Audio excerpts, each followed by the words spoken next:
ஓ நன்றி ஆண்டவரே, நன்றி ஆண்டவரே, துதிக்கிறோம். ஹல்லேலூயா. நாளை திருமணத்தில் நன்றி ஸ்தோத்திரம் பண்ணுவோம். நல்ல துதிப்போம், நல்ல துதிப்போம். கிருபையாய் இந்த வருடத்தில் எல்லா பரிசுத்த ஆராதனையை நம்ம ஆசீர்வதித்து கடைசி பரிசுத்த ஆராதனையை நமக்கு தந்திருக்கிறார். அந்த தேவாதி தேவனுடைய வல்லமை நமக்கு வெளிப்பட ஸ்தோத்திரம் பண்ணுவோம். ஹல்லேலூயா. நன்றியோடு துதிக்கிறோம்ப்பா, ஸ்தோத்திரிக்கிறோம் ஆண்டவரே. இயேசுவே நன்றி அப்பா, நன்றி அப்பா. ராஜாவே ராஜாவே நன்றி, கர்த்தாவே கர்த்தாவே நன்றி. உன் வல்ல மகத்துவ செயல்களுக்கு நன்றி செலுத்துகிறோம்ப்பா. நீங்க செய்த நன்மைகளுக்கு நன்றி செலுத்துகிறோம்ப்பா. உன் கோடான ஸ்தோத்திரங்களை ஏறெடுக்கிறோம் ஆண்டவரே. உன்னதமான தேவனே, ராஜாவே ராஜாவே, கர்த்தாவே கர்த்தாவே, மகிமையின் தேவனே, இந்த வல்லமையினால் ஒவ்வொருவரும் நினைத்தருளினார். இந்த வல்லமையினால் ஒவ்வொருவரும் நினைத்தருளினார்ப்பா. தேவ மகிமை ஒவ்வொருவரும் இறங்கி வருவதாக கர்த்தருடைய பிரசன்னத்தை ஒவ்வொரு அனுபவிக்கும்படியாய் எல்லாரும் ஒரு மனதோடு ஒரு இதயத்தோடு கர்த்தரை நோக்கி பார்ப்போம், கர்த்தரை நோக்கி பார்ப்போம். ஹல்லேலூயா ஹல்லேலூயா. ஒத்தாசை பர்வதத்திலிருந்து நமக்கு ஒரு ஒத்தாசை உண்டு, ஒரு ஒத்தாசை உண்டு, நமக்கு ஒரு பதில் உண்டு, நமக்கு ஒரு ஜெயம் உண்டு. ஹல்லேலூயா ஹல்லேலூயா. கர்த்தாவே என்று கூப்பிடுவோம், இயேசுவே என்று கூப்பிடுவோம், தகப்பனே என்று கூப்பிடுவோம். உர்ரபனம சங்கரபலப வீரபல சிந்தரபலபல உரியந்தரர சேதேரே வீரரர ஹஞ்சரரே. இயேசுபாவை துதிக்கிறோம் துதிக்கிறோம், சர்வவல்லவரே துதிக்கிறோம் துதிக்கிறோம். நன்றி நன்றி அப்பா, நன்றி அப்பா, ஸ்தோத்திரம் ஸ்தோத்திரம். இயேசுவே ராஜாதி ராஜாவே துதிக்கிறோம், கர்த்தாதி கர்த்தாவே துதிக்கிறோம்ப்பா. உர்ரபனம சங்கரபல வீரபலப ரந்தரபோ வீரபலக சங்கரபல உரியந்தரபல சதரபலபல வீரந்தரபலபல ஹுடரபலபல வீரரகன சதரபலபல உரியந்தரே ஹுடரபல வீரந்தர சதரபலபல. எல்லா ஆவியினரும் நன்மை வாசனை பேசு, ஆவியினரும் நன்மை வாசனை பேசு. எல்லாருக்கும் நல்ல மகிமை கொடுக்கிறோம். ஹல்லேலூயா. நன்றி நன்றி நன்றி கர்த்தாவே நன்றி, இயேசுவே நன்றி அப்பா, நன்றி அப்பா. ஓ ரீ மகாராஜனா தினா விசிகாதனா ரத்தனா உரியந்தரா ஹோதரா ஆவியிலே நிறைய நிறைய ஒரு மகிமை பிரசனம் ஒரு மேலே பார்ப்பீர்கள். ஹல்லேலூயா. வீதாரா ஸ்ரீகாரா வெற்றி கொடுப்போம், பரிசுத்தாவியை வெற்றி கொடுப்போம், பரிசுத்தாவியை வெற்றி கொடுங்க வெற்றி கொடுங்க. வீதினி காத்துனா உடகடவர சகடவர வீதாரா ஹக்கடவர ஊரியந்தரவர சேகடவர. இயேசுவே துதிக்கிறோம், ஆவியானவரே துதிக்கிறோம். நன்றி நன்றி இயேசுவே நன்றி. ஹல்லேலூயா. ஸ்தோத்திரம் ஸ்தோத்திரம் ஸ்தோத்திரம். கர்த்தாவே துதிக்கிறோம், இயேசுவே துதிக்கிறோம், தகப்பனே துதிக்கிறோம்ப்பா. நன்றி அப்பா, நன்றி அப்பா, நன்றி அப்பா. ஊரியந்தரவர சங்கரா வீதாரா ரந்தனா சேகடே வீதினிலா கத்ரியந்தரவ உடகடவர சகடவர. வல்லமை வல்லமை கர்த்தரே வல்லமை, கர்த்தரே வல்லமை, கர்த்தரே வல்லமை. நமக்கு உலாவிக்கும் கர்த்தரே வல்லமை. எல்லாரும் பற்றியவர்கள் வேண்டுமென்று ஆராதிங்க தேவ சமூகத்தில். ஓ தேவ ஆவியானவர் நம்மை பலப்படுத்துகிறது, நம்மை பலப்படுத்துகிறது. நமக்கு உலாவிக் கொண்டிருக்கிற கர்த்தரே வல்லமை. எல்லாரும் பற்றியவர்கள் ஹல்லேலூயா. ஓ ராஜானா வாதானா தீமானா ஹர்தரமானா வீதினி மியந்தரா ஷேதே உடகடவர உத்தரவனவர வீரரவனவர சகடவர. நன்றி அப்பா, நன்றி அப்பா. கர்த்தாவே நன்றி, இயேசுவே நன்றி நன்றி. ஆமே தகப்பனே துதிக்கிறோம், இயேசுவே துதிக்கிறோம்ப்பா, ஸ்தோத்திரம்ப்பா ஸ்தோத்திரம்ப்பா.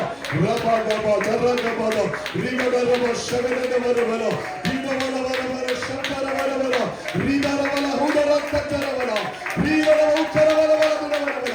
திரும்ப திரும்ப திரும்ப ஆவியில் நிறைந்து அந்நிய வாசையை பேசிக்கொண்டே பேசிக்கொண்டே வீசிமாமா உதியாந்தா மௌதனா ரேவே மௌதியாந்தா வீதன மௌதன மந்தனா.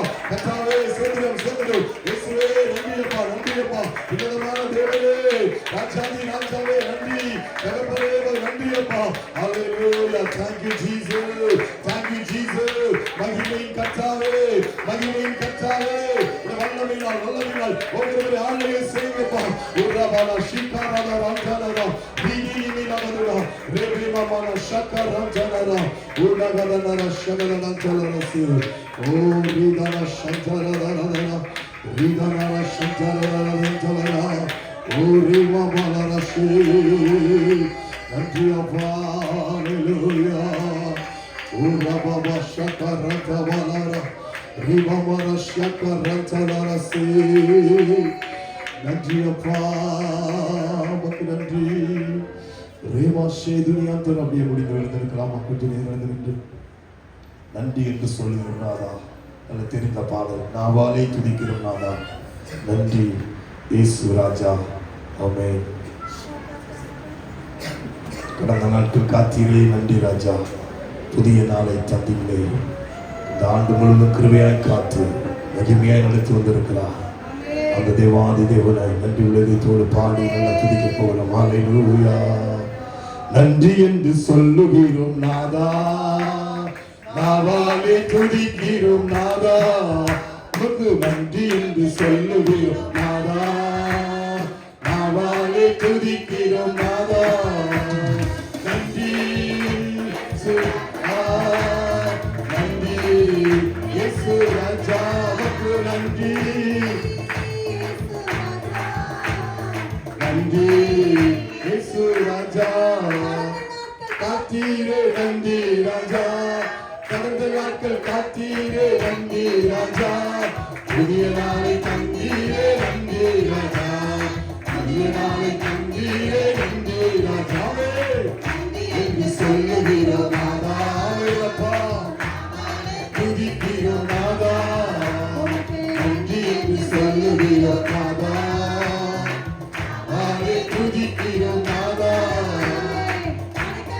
கேடையவே நன்றி ராஜா, அடைக்கலமே கேடையவே நன்றி ராஜா. அங்கே என் ஆறுதலே நன்றி ராஜா, அங்கே என் ஆறுதலே நன்றி ராஜா. நன்றி என்று சொல்லுகிறோம் நாதா, நாவாலே துதிக்கிறோம் நாதா. நன்றி என்று சொல்லுகிறோம் நாதா, நாவாலே துதிக்கிறோம் நாதா. காத்தீரே நன்றி ராஜா, ஆபத்திலே எத்தனை ஆபத்துகள் பாதுகாத்தாரே. அதிசயம் செய்தீரே நன்றி ராஜா. நன்றி என்று சொல்லுகிறோம் நாதா, நாவாலே துதிக்கிறோம் ராஜா. நன்றி என்று சொல்லுகிறோம் நாதா, நாவாலே துதிக்கிறோம் நாதா. சோர்ந்து போன நேரமெல்லாம் போற்றினீரே, சோர்ந்து போன நேரமெல்லாம் போற்றினீரே. சுகம் தந்து இதுவரை தாண்டினீரே, சுகம் தந்து இதுவரை தாண்டினீரே. நன்றி என்று சொல்லுகிறோம் நாதா, நாவாலே துதிக்கிறோம் நாதா. நன்றி என்று சொல்லுகிறோம் நாதா, இயேசுவே துதிக்கிறோம் நாதா. துணை நின்றி நன்றி ராஜா, தனிமையிலே துணை நின்றி நன்றி ராஜா.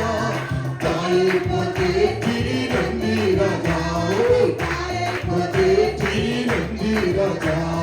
நன்றி என்று சொல்லுகிறோம் ராஜா, நாவாலே துதிக்கிறோம் நாதா.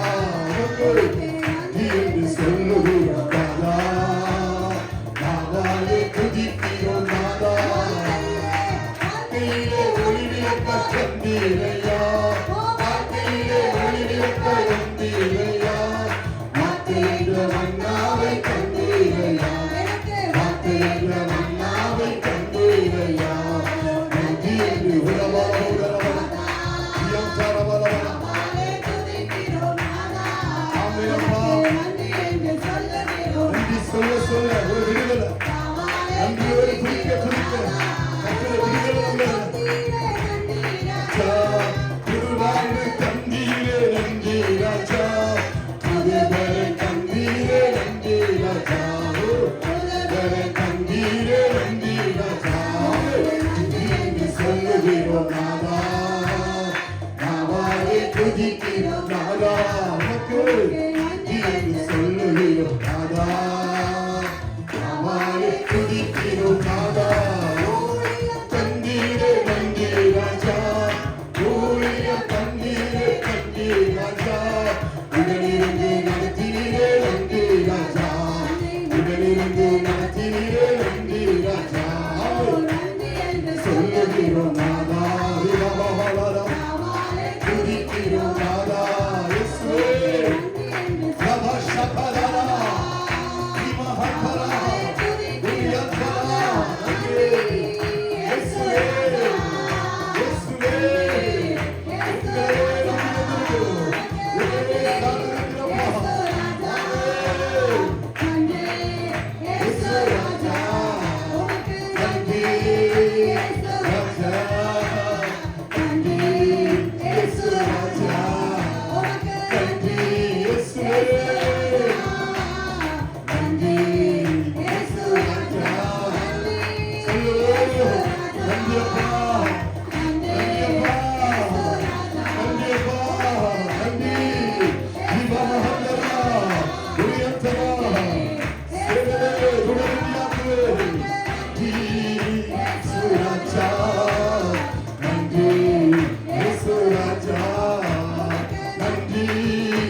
ராஜா நன்றி இயேசு ராஜா ராஜாதி ராஜாவை நன்றியோடு நல்ல நல்ல நல்ல துதிக்கிறோம். ஒரு ராஜா நீயாளனா உள்ளத்தோடு துதிப்போம், உள்ளத்தோடு துதிப்போம். என் கர்த்தர் செய்த நன்மைகள் எத்தனை எத்தனை வாழ்க்கை செய்திருக்கிறார். மறக்க முடியுமா?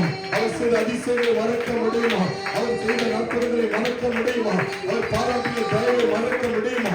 ஓஹோ எத்தனை இடத்துல அவே தவித்து நின்றோம், தன்னை தனிமையை தவித்து நின்றோம். நம் காரியங்களை கைகூடி வருவதற்கு தேவன் நம் கரத்தை நீட்டினார்கள். நம் பக்கபலமா இருந்தாரு, நமக்கு துணையா இருந்தாரு. நம் எதிர்பார்க்கிற மனுஷ உறவுகள் நம்மை தூரமாக்கப்படுவது தேவன் நம்மோடு இணைந்து நம்மோடு இருந்து நம்மை நடத்தி வந்தாரு. எத்தனை ஆச்சரியம், எத்தனை மகத்துவம். ஹல்லேலூயா. இயேசுவே கிருபையாய் இன்னும் அதிகமாக கர்த்தரை உயர்த்தும். எல்லாரும் கர்த்தரை உயர்த்தி கொண்டு வருங்கள். இரபா ஷபா ரபா நமோ தனச்சா ரீமபலரா ரீயாக்கரம் வாழ்க்கை அவர் செய்த நன்மைகள் கொஞ்சம் அல்ல, எத்தனை ஹல்லேலூயா. ஓ ரீதானா ரேதி யாக்கரோ உடாரா ஷீகா காலாரா ரீமஹாரா ஹோரியாந்தரா கர்த்தாவே பலத்தினால் அல்ல பராக்கிரமத்தினால் அல்ல, உங்கள் ஆவியினால் எல்லாம் ஆகவேண்டி செய்யுங்கள். ஆவியினால் ஆகவேண்டி செய்யுங்கள். இந்த தேவ ஆவியின் வல்லமை ஒவ்வொருவரையும் ஆளுகை செய்யட்டும். அப்பா. ஓ பலத்தினால் முயற்சி செய்து பெற்றிருக்கிறோம். இந்த ஆவியான பலத்தினால் அந்த பிள்ளைகள் செய்யும்படி கிருபைகளை கொடுங்க. ஆவியின் பலத்தினால் மேற்கொள்ள கிருபைகளை கொடுங்க. அபிஷேகத்தை கொடுங்கப்பா. ஓ ரீபா ஷாக்கா சானா ஒரு புதிய கிருபைகளை கொடுங்கப்பா. உலகத்து கடைசி இறுதி ஆராதனை தேவ ஆவியானவர் மகிமையாய் நடத்தி புதிய ஆண்டுகள் போகிறது. ஓ புது பொலிவோடு ஆவிக்குரிய வாழ்க்கை புது நிலையோடு தேவ நிலையோடு ஆவியை நிறைந்து ஆராதிக்கிற பிள்ளைகளால் கர்த்தரை இன்னும் அதிகமாக பலப்படுத்துகிற பிள்ளைகளால் கர்த்தரை இன்னும் அதிகமாக மகிமைப்படுத்துகிற பிள்ளைகளால் கர்த்தரை சமயத்தில் இன்னும் அதிகமாக காத்திருக்கிற பிள்ளைகளால் கர்த்தர் கொண்டவர்கள் ஆவிக்குரிய ஜீவியம் இந்த ஆண்டு போல் அல்ல, வருகிற ஆண்டு இன்னும் மகிமையாக ஆவிக்குரிய ஜீவியத்தில் முன்னேறி செல்ல கர்த்தரை ஆவியார் உதவி செய்யுங்கப்பா.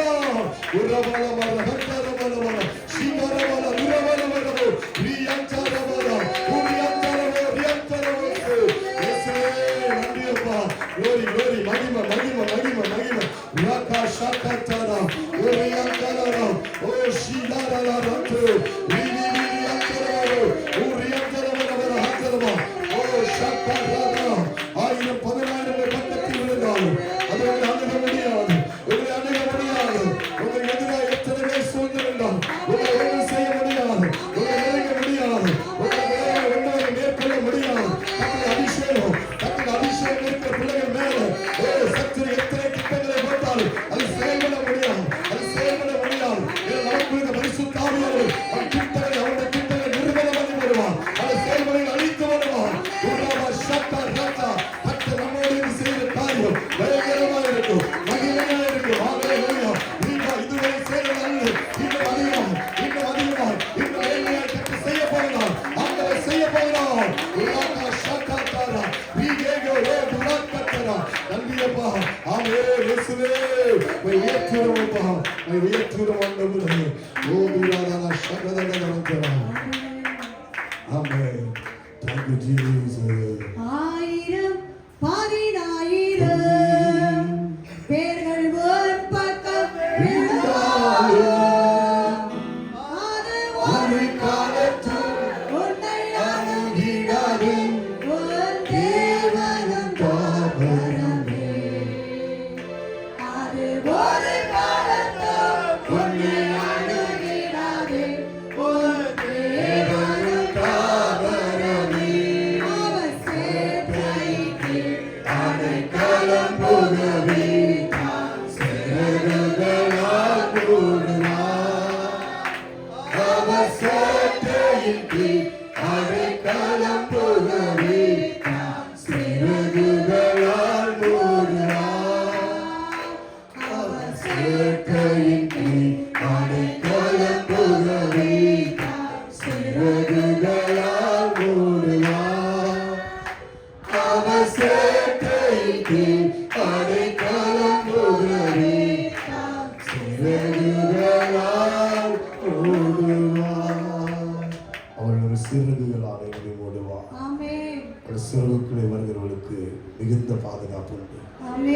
உயரமான மறைவில் இருக்கிறவன் சர்வ நிழலில் தங்குவான். சர்வ நிழலுக்குள் தங்குறவருக்கு ஒரு சேதமும் அணுக முடியாது. கோழியானது குஞ்சானது தன் தாயின் சருக்குள்ளே அடைக்கலம் புகும்போது அதை ஒன்றும் சேதப்படுத்த முடியாது. தேவ பிள்ளைகளை கர்த்தர் பக்கத்தில் சார்ந்து சிறவிலின் மறைவில் அவருடைய நிழலிலே சாய்ந்து அவரோடு இணைந்திருப்போம் என்றால் ஒன்று நம்மை சேதப்படுத்த முடியாது. மனுஷனை நாடி அல்ல, கர்த்தரையே சார்ந்திருக்க நமக்கு அவரிடத்தில் மிகுந்த ரட்சிப்பும் மீட்பும் விடுதலை நமக்கு உண்டு. அவர்தான் நம்மை விடுவிக்கிறவர், அவர்தான் நம்மை தப்புவிக்கிறவர், அவர்தான் நம்மை பலப்படுத்துகிறவர், அவர்தான் நம்மை அபிஷேகித்தவர், இன்னும் பலம் தருகிறவர், இன்னும் கிருபை தருகிறவர், இன்னும் ஜெயம் தருகிறவர். அந்த கர்த்தரை ஆராதிக்கிற பிள்ளைகள் வாழ்க்கையில ஒரு நாளும் ஒருபோதும் ஒரு குறையும் வரப்போவதில்லை, ஒரு குறையும் வரப்போவதில்லை. எல்லாருக்கும் நிறைவேற்றத்தை கொடுக்க அவர் போதுமானவர், அவர் போதுமானவர். ஒரு ஷாக்கா ராஜாலா ராம்தானரே ஈஸியாந்தரசே நன்றி அப்பா. ஹல்லேலூயா, உமக்கு நன்றி. பரமேவும் திருமுகம் காண திரு சமூகம் வந்திடுவே. பரமேவும் திருமுகம் காண சமூகம் வந்திடுவே. துயரங்களில் யாப்போக்கின் கரையில் உங்கள் பாதத்தை பிடித்துக் கொள்வே. துயரங்களில் யாப்போக்கின் கரையில் உங்கள் பாதத்தை பிடித்துக் கொள்வேன். இந்த அடைக்கலமே, இந்த மறைவிடமே, என் உள்ளம் உம்மை துதிக்கும். இந்த அடைக்கலம் நீ, இந்த மறைவிடமே, என் உள்ளம் உம்மை துதிக்கும். எந்த தோல்விகள் ஜெயமாய் மாற்றும் வெற்றி வேந்தன் நீரல்லவோ. எந்த தோல்விகள் ஜெயமாய் பாடுக. வெற்றி வேந்தன் நீரல்லவோ. எந்த நஷ்டங்கள் லாபமாய் மாறும் திருநாமத்தின் மகிமையினால். எந்த நஷ்டங்கள் லாபமாய் மாறும் திருநாமத்தின் மகிமையினால். இந்த அடைக்கலமே, இந்த மறைவிடமே, என் உள்ளம். நீங்க அடைக்கலம் சொல்லுங்க, மறைவிடமீங்களா? இந்த மறைவிடமே, என் உள்ளம் உம்மை துதிக்கும். கரங்களை தட்டி ஒரு இடத்தை மகிமைப்படுத்துவோம். ஹல்லேலூயா, ஹல்லேலூயா, ஹல்லேலூயா. நன்றி நன்றி ராஜா, கோடி நன்றி செலுத்தினோம். ஆண்டவரே, தொடர்ந்து நீங்க மகிமைப்படுங்கப்பா. இந்த நேரத்தில் தாழ்த்தி ஒப்பு கொடுக்க இயேசு கிறிஸ்து நாமத்தில் துதிக்கிறோம் நல்ல பிதாவே. என்று வண்ணமாக சங்கீத பகுதியை சகோதரர் சதீஷ்குமார் அவர்கள் வாசிப்பார்கள். நம்ம யாவரும் என்று வாசிப்போம்.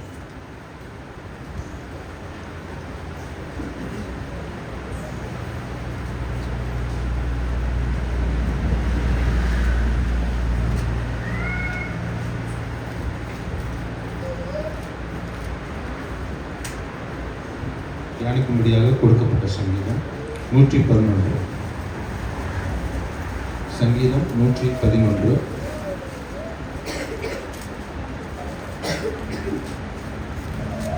அல்லேலூயா. செம்மையானவர்களுடைய சங்கத்திலும் சபையிலும் கர்த்தரை முழு இருதயத்தோடும் துதிப்பேன்.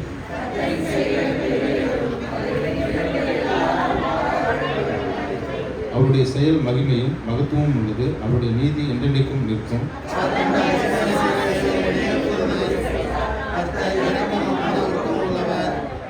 தமக்கு பயந்தவர்களுக்கு ஆகாரம் கொடுத்தார். தமது உடன்படிக்கையை என்றென்றைக்கும் நினைப்பார்.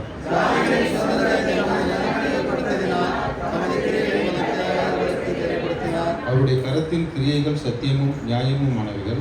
அவருடைய கட்டளைகளை எல்லாம் உண்மையானவைகள்.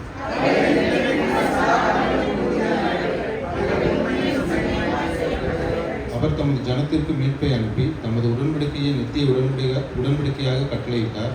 அவருடைய நாமம் பரிசுத்தமும் பயங்கரமுமானது. கர்த்தருக்கு பயப்படுகிற மனதின் ஆரம்பம். அவருடைய கற்பனையின்படி செய்கிற யாவருக்கும் நற்புத்தி உண்டு. அவர் புகழ்ச்சி என்றென்றைக்கும் இருக்கும். கர்வம் தன்னுடைய சிறுபிள்ளைகள் புஸ்தகம் சொல்வார்கள். இரக்கம் உள்ளவர்கள் பாக்கியவான்கள், அவர்கள் இரக்கம் பெறுவார்கள். மத்தேயு 5:7. நீதிபதிகளுடைய வேர் கனியை தரும். நீதிமொழிகள் 12:12. நீதிமான்களுடைய வேர் கனி கொடுக்கும். நீதிமொழிகள் 18:12. ஆமென். ஹalleluya. கரங்களை தட்டி கர்த்தரை மகிமைப்படுத்துவோம். ஹalleluya. அப்படி நல்லவர். ஆமென். அறிவிப்புகளை கவனமாக கேட்போம். ஆமென். வருகிற புதன்கிழமை 31ஆம் தேதி வருடத்தின் கடைசி நாள் நமக்கு தெரியும். 31ஆம் தேதி இரவு 9:30 மணி முதல் 1 மணி வரை புது வருட வாக்குத்தத்த ஆராதனை நடைபெறும். ஹalleluya. நைட் என்று சொல்லி விட்டுறாங்க. வருடத்தின் முதல் நாள் தேவ சமூகத்தில் இருப்பது மிகுந்த ஆசீர்வாதம். ஹalleluya. அந்த நாளை எந்த சூழ்நிலையும் விட்டுறக்கூடாது. ஆமென். நேரமே வந்து ஒரு 1/2 மணி நேரம் 9 10 மணி நேரம் ஸ்தோத்திரம் சொல்லி நன்றி செலுத்த போகிறோம். அதற்கப்புறம் பாடி ஆராதிப்போம். அதனால 9:30 மணிக்கு வந்து ஒரு 1/2 மணி நேரம் ஆண்டவர் கிருபையாக இந்த வருடத்தை நமக்கு நடத்தி வந்ததுக்கு நன்றி சொல்லிட்டு என்ன செய்ய போகிறோம், புதிய வருட ஆராதனையை நம்ம நிச்சயம் துவங்கி கர்த்தரை மகிமைப்படுத்த போகிறோம். அதனால புதன்கிழமை சாயங்காலம் நிச்சயம் நம்ம ஆயத்தமாகிடுவோம். மற்றபடி இந்த வார ஜபங்கள் புது வருடத்திலே முதல் வெள்ளிக்கிழமை பரிசுத்த உபவாச நாள் ஜபம் உண்டு, அதை மறந்துடாதீங்க. அவன் காலையில் 10 மணிக்கு அந்த ஜபம் நடைபெறும். அதுபோல் சனிக்கிழமை காத்திருப்பு ஜபம் எப்போதும் நடைபெறும், மாலை நடைபெறும். அதையும் மறந்துடாதபடி அந்த ஜபத்தில் கலந்து கொள்ளும். கர்த்தரை ஆசீர்வதிப்பார். ஹalleluya. புதுவருட வாக்குத்தத்த ஆராதனையில குடும்பமாக எல்லாரும் கலந்து கொள்ளும். சீக்கிரமா வந்துடும். ஹalleluya. அன்றைக்காக கர்த்தருக்கு நன்றி செலுத்தி அவன் 10 மணி தான் ஆரம்பிப்பாங்க. 11 மணிக்கு போகலாம், 11:30 மணிக்கு வரலாம் அப்படின்னு சொல்லி நினைக்க வேண்டாம். அந்த ஒரு நாள் முழுமையாக கர்த்தர் சமூகத்தில் அவர்கள் அதிக நேரம் இருந்து நல்ல புதிய பலனை பெற்றுக்கொண்டு போகும்போது கர்த்தர் நமக்கு உதவி செய்வார். ஹalleluya. பழையங்கள் எல்லாவற்றிலும் விடுவிக்கப்பட்டு ஒரு புதிய பலத்தோடு அந்த ஆராதனையோடு கர்த்தர் சமூகத்தில் உள்ளே போகும்போது கர்த்தர் மகிமையான காரியத்தை நமக்கு செய்ய போகிறார். ஹalleluya. கர்த்தரை அந்த தோட்டங்களுக்காக ஜெபித்துக் கொள்ளுங்கள். கர்த்தரை ஆசீர்வதிப்பார். ஆமென். கர்த்தர் இப்போது நம்ம இன்னைக்கு நமக்கு சாட்சி நமக்கு நேரம் இல்லை. அதனால இன்னைக்கு நமக்கு விசேஷ ஊழியம் செய்யும்படி கர்த்தருடைய பிள்ளைகள் வந்திருக்கிறாங்க. அவர்களை நம்ம அறிமுகப்படுத்தி அவர் கருத்தில் கொடுக்க போகிறோம். ஹalleluya. அவரும் ஜெபத்தோடு இருப்போம். இன்னைக்கு நம்ம மத்தியிலே வந்திருக்கிற சகோதரி ஆண்ட்ரூ மோசஸ் அவர்களும் ஜிபி மோசஸ் அவர்கள் வந்திருக்கிறார். அவர்கள் அவன் ஜீசஸ் லவ்ஸ் யூ என்கிற ஆன்லைன் ஊழியர்கள் பெங்களூர்ல இருந்து அந்த ஊழியத்தை 5 ஆண்டுகள், இது 6வது ஆண்டாக இப்போ செய்து கொண்டிருக்கிறார்கள். கர்த்தருக்காக அந்த ஊழியத்தை மகிமையாய் ஆன்லைன்லேயே அநேக ஆத்துமாக்களை கர்த்தருக்கு அறியாத ஜனங்களை வீட்டில் சர்ச்சைக்கு போக முடியாதவங்களை அவர்களை அழைத்து அவர்களுக்கு ஜெபம் நடத்தி கிறிஸ்துவோடைய அநேகர் நடத்தியிருக்கார். ஹalleluya. அதனுடைய விளைவு எப்படி பார்த்தோம் என்றால் அவர்கள் 5 ஆண்டுகள் உழைத்து ஆன்லைனில் செஞ்ச யார் முகத்தையும் பார்க்கல. நேற்றைய தினத்திலே அதன் முதல் முறையாக 6வது ஆண்டு தூக்க விழாவாக ஒரு பெரிய கூட்டத்தை வள்ளியூர் ரோஸ் மகாலில் அவர்களுக்கு செய்தார். ஹalleluya. இருக்கிற ஊர் இங்கே, அங்கே இருக்குது பெங்களூரில். ஆனால் வள்ளியூர் ரோஸ் மகால் வந்து ஒரு தள்ளி அவுட்டில், வள்ளியூர் அவுட்டில் இருக்குது. பசங்களுக்கு தூரம் போகணும்.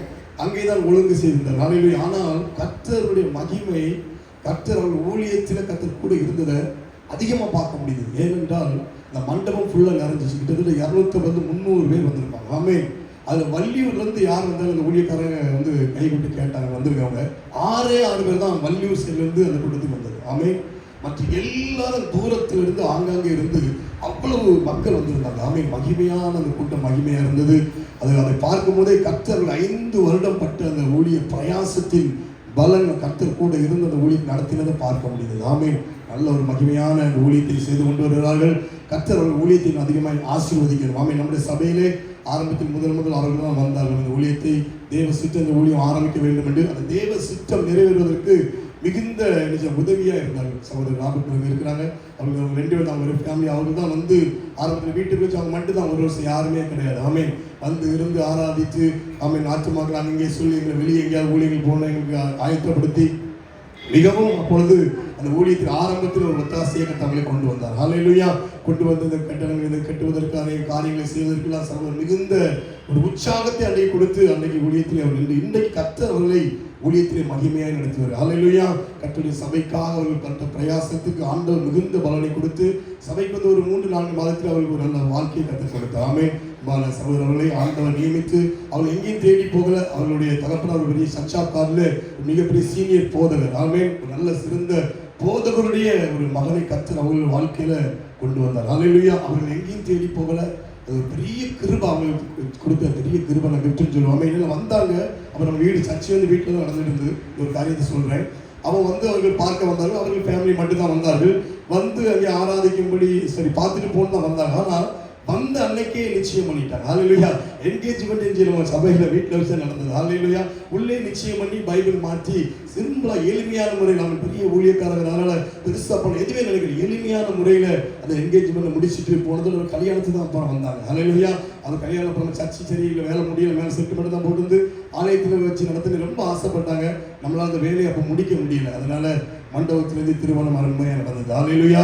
அப்படி ஒரு நல்ல ஒரு சிறந்த போதருடைய மகன் அவர்கள் இன்றைக்கு அவர்கள் கர்த்தருக்காக நினைச்சார், கர்த்தர்களை பயன்படுத்துகிறார். அவர் கர்த்தருக்காக அந்த முழு நேரம் அந்த ஊழியத்தில் பகுதி நேரமாக அவர் வேலை செய்து கொண்டிருந்தாலும் முழுமையாக அதிகமாக கர்த்தருடைய ஊழியத்தில் அவர்களை கத்தரிச்சார். இன்னைக்கு ஆச்சரியமாய் நடத்தி கொண்டிருக்கிறார். ஹல்லேலூயா. இன்றைக்கு அவர்கள் நமக்கு இருப்பதற்கை கர்த்தரை ஒருவன் நன்றியோடு ஸ்தோத்திரிக்கிறேன். அவர்கள் சபையிலே வந்து இன்றைக்கு அவர்கள் செய்து கொடுத்து வந்திருக்கிறது நமக்கும் ஒரு பாக்கியம், அவர்களுக்கு ஒரு பாக்கியம். ஹல்லேலூயா.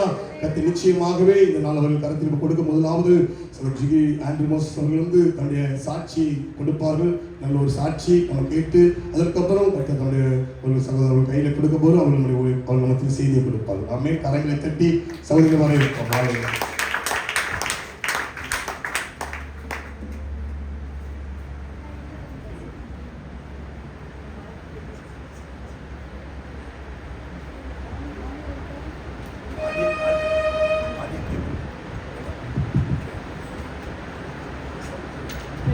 கேட்குதா?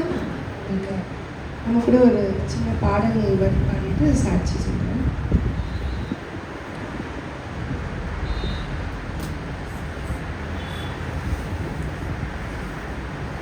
எபினேசர் நீதானையா, இதுவரை உதவினீரே.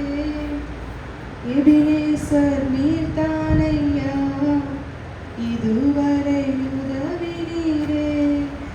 எல்ரோய் எல்ரோய் என்னையும் கண்டீரே, எப்படி நான் நன்றி சொல்வேன். எல்ரோய் எல்ரோய் என்னையும் கண்டீரே, எப்படி நான் நன்றி சொல்வேன். நன்றி நன்றி ஐயா, கோடி கோடி நன்றி ஐயா.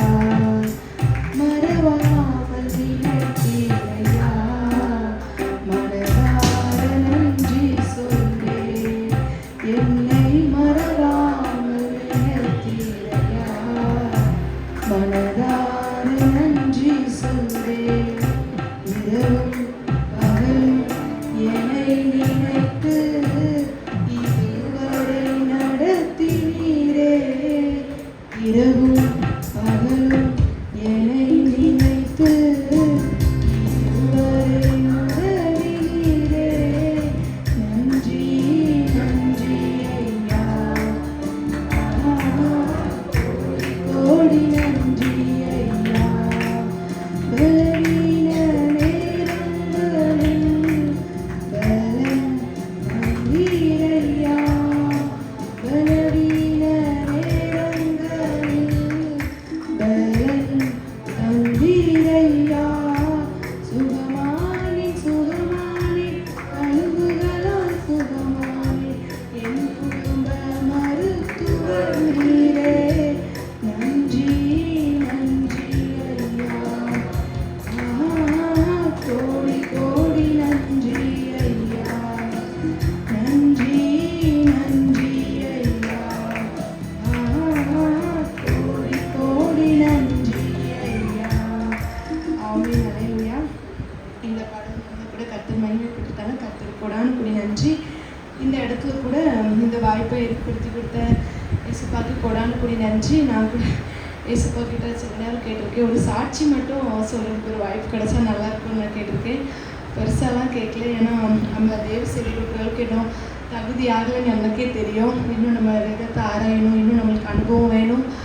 நம்ம ஏதாவது தப்பாக பேசுகிறோம் அப்படி சொல்லி நினச்சிருக்கேன். ஆனால் சாட்சி சொல்ல மட்டும் நினச்சிருக்கேன். இயேசுப்பா ஏதாவது ஒரு சபையில் சாட்சி மட்டும் சொல்ல ஒரு 10 நிமிஷம் வாய்ப்பு கிடைச்சா நல்லா இருக்குமே அப்படின்னு நான் நினச்சிருக்கேன். இயேசுப்பா அது என்னுடைய நான் வந்த சபை இது எவ்வளோதான் திருமணமாகி வெளியூரில் இருந்தாலும் என்னுடைய அம்மா வீடு சபை, நாங்கள் எல்லாம் வருகின்ற சபை இதுதான். என்னுடைய நம்ம சபை போதகர் மூலமாக அந்த வாய்ப்பை ஆண்டவர் ஏற்படுத்தி கொடுத்துருக்கிறார். கர்த்தர் கொடான கூடி நன்றி. கர்த்தர் அவர்களோடு இருக்கிறார். அதனால என்னுடைய இருதயத்தின் வாஞ்சையை ஆண்டவர் அவங்களுக்கு வெளிப்படுத்தியிருக்காங்க. செய்தி கொடுக்க இப்போதைக்கு வேண்டாங்கிற ஒரு இதில் நான் இருந்தேன் அப்படிங்கிற ஒரு வழி நடத்துதலில் இருந்தேன். அதற்கு ஏற்றவாறு போதகரே கால் பண்ணி நீ சாட்சி சொல்லுமா அப்படின்னு சொன்னாங்க. எனக்கு ரொம்ப சந்தோஷம். இந்த வாய்ப்பை கொடுத்த பாஸ்டர் நம்ம சபையில் சந்திரம்மா, அவங்களுடைய பொண்ணு எல்லாருக்கும் நன்றி. அது மட்டும் இல்லை, என்னையும் ஏற்று எங்களுடைய ஊழியத்தையும் இன்றைக்கு பார்க்க வந்த ஒவ்வொரு விசுவாச குடும்பங்களுக்கு நன்றி. அவங்க எல்லாருக்குமே நன்றி. இந்த இடத்துல நான் இந்த சாட்சி சொல்ல வந்திருக்கேன்னா இதற்கு பின்பதாக எங்கள் குடும்பத்திற்காக ஜெபித்தவங்க, எங்களுக்கு கஷ்டங்களில் நாங்கள் ரொம்ப போராட்டத்தில் இருக்கும்போது எங்களுக்கு உதவி செஞ்ச நிறைய பேர் இந்த இடத்துல இருக்காங்க. என்னுடைய சபையில் இந்த ஒவ்வொருத்தருமே எனக்கு தெரிஞ்சவங்க நிறைய பேர் இங்கே இருக்கிறாங்க. என்னுடைய ஆரம்ப காலத்தில் என்னுடைய கஷ்டத்தை சொல்லி நான் ஜெபித்திருக்கிறேன் அவங்கக்கிட்ட. அவங்க எனக்கு ரொம்ப ஆறுதலாக இருந்திருக்கிறாங்க. எல்லாருக்கும் நன்றி. நம்ம போதகர் என்னை பற்றி அவங்க சொன்னாங்க. என்னுடைய திருமணம் கூட இங்கே தான் அவங்க போதகர் கொண்டதாக தான் ஜெபித்து ஒழுங்கு செஞ்சு தந்தப்பட்டது. என்னுடைய திருமணம் எல்லாத்துலேயுமே நம்மளுடைய பாஸ்டர்மாக தான் நின்று நடத்தி கொடுத்தாங்க.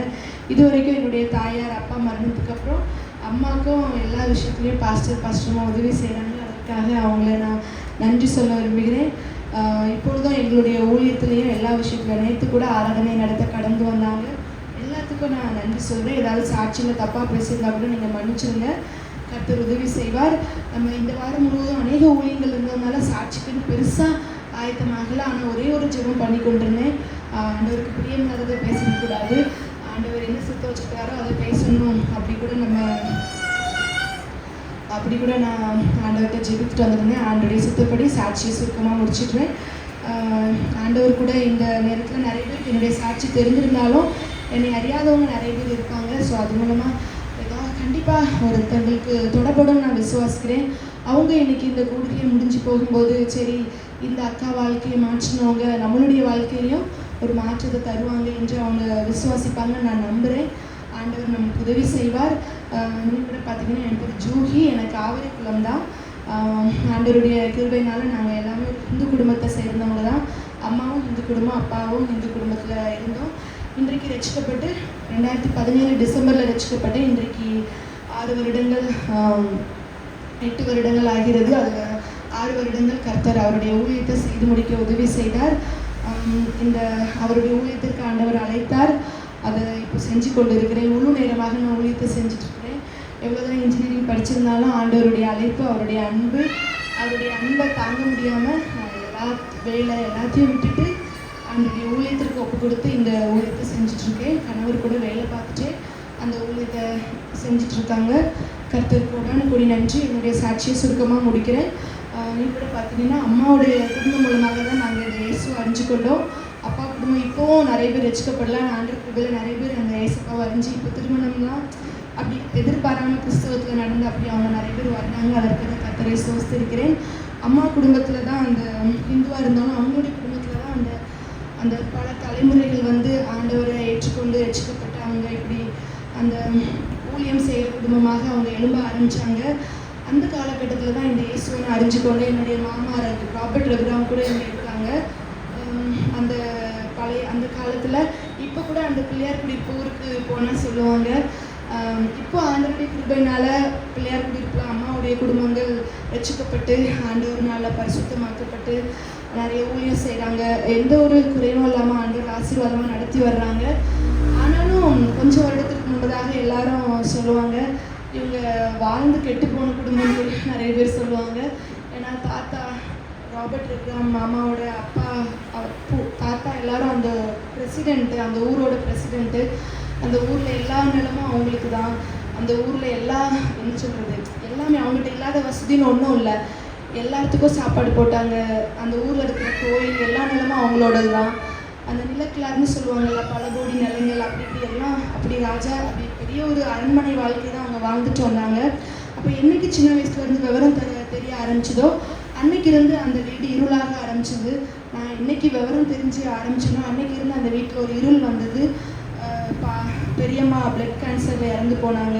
தாத்தா ஆண்டவரை ஏற்றுக்கொண்டாங்க. அந்த தொண்டையில் கேன்சர் வந்து தாத்தா ஆண்டவரை ஏற்றுக்கொண்டாங்க.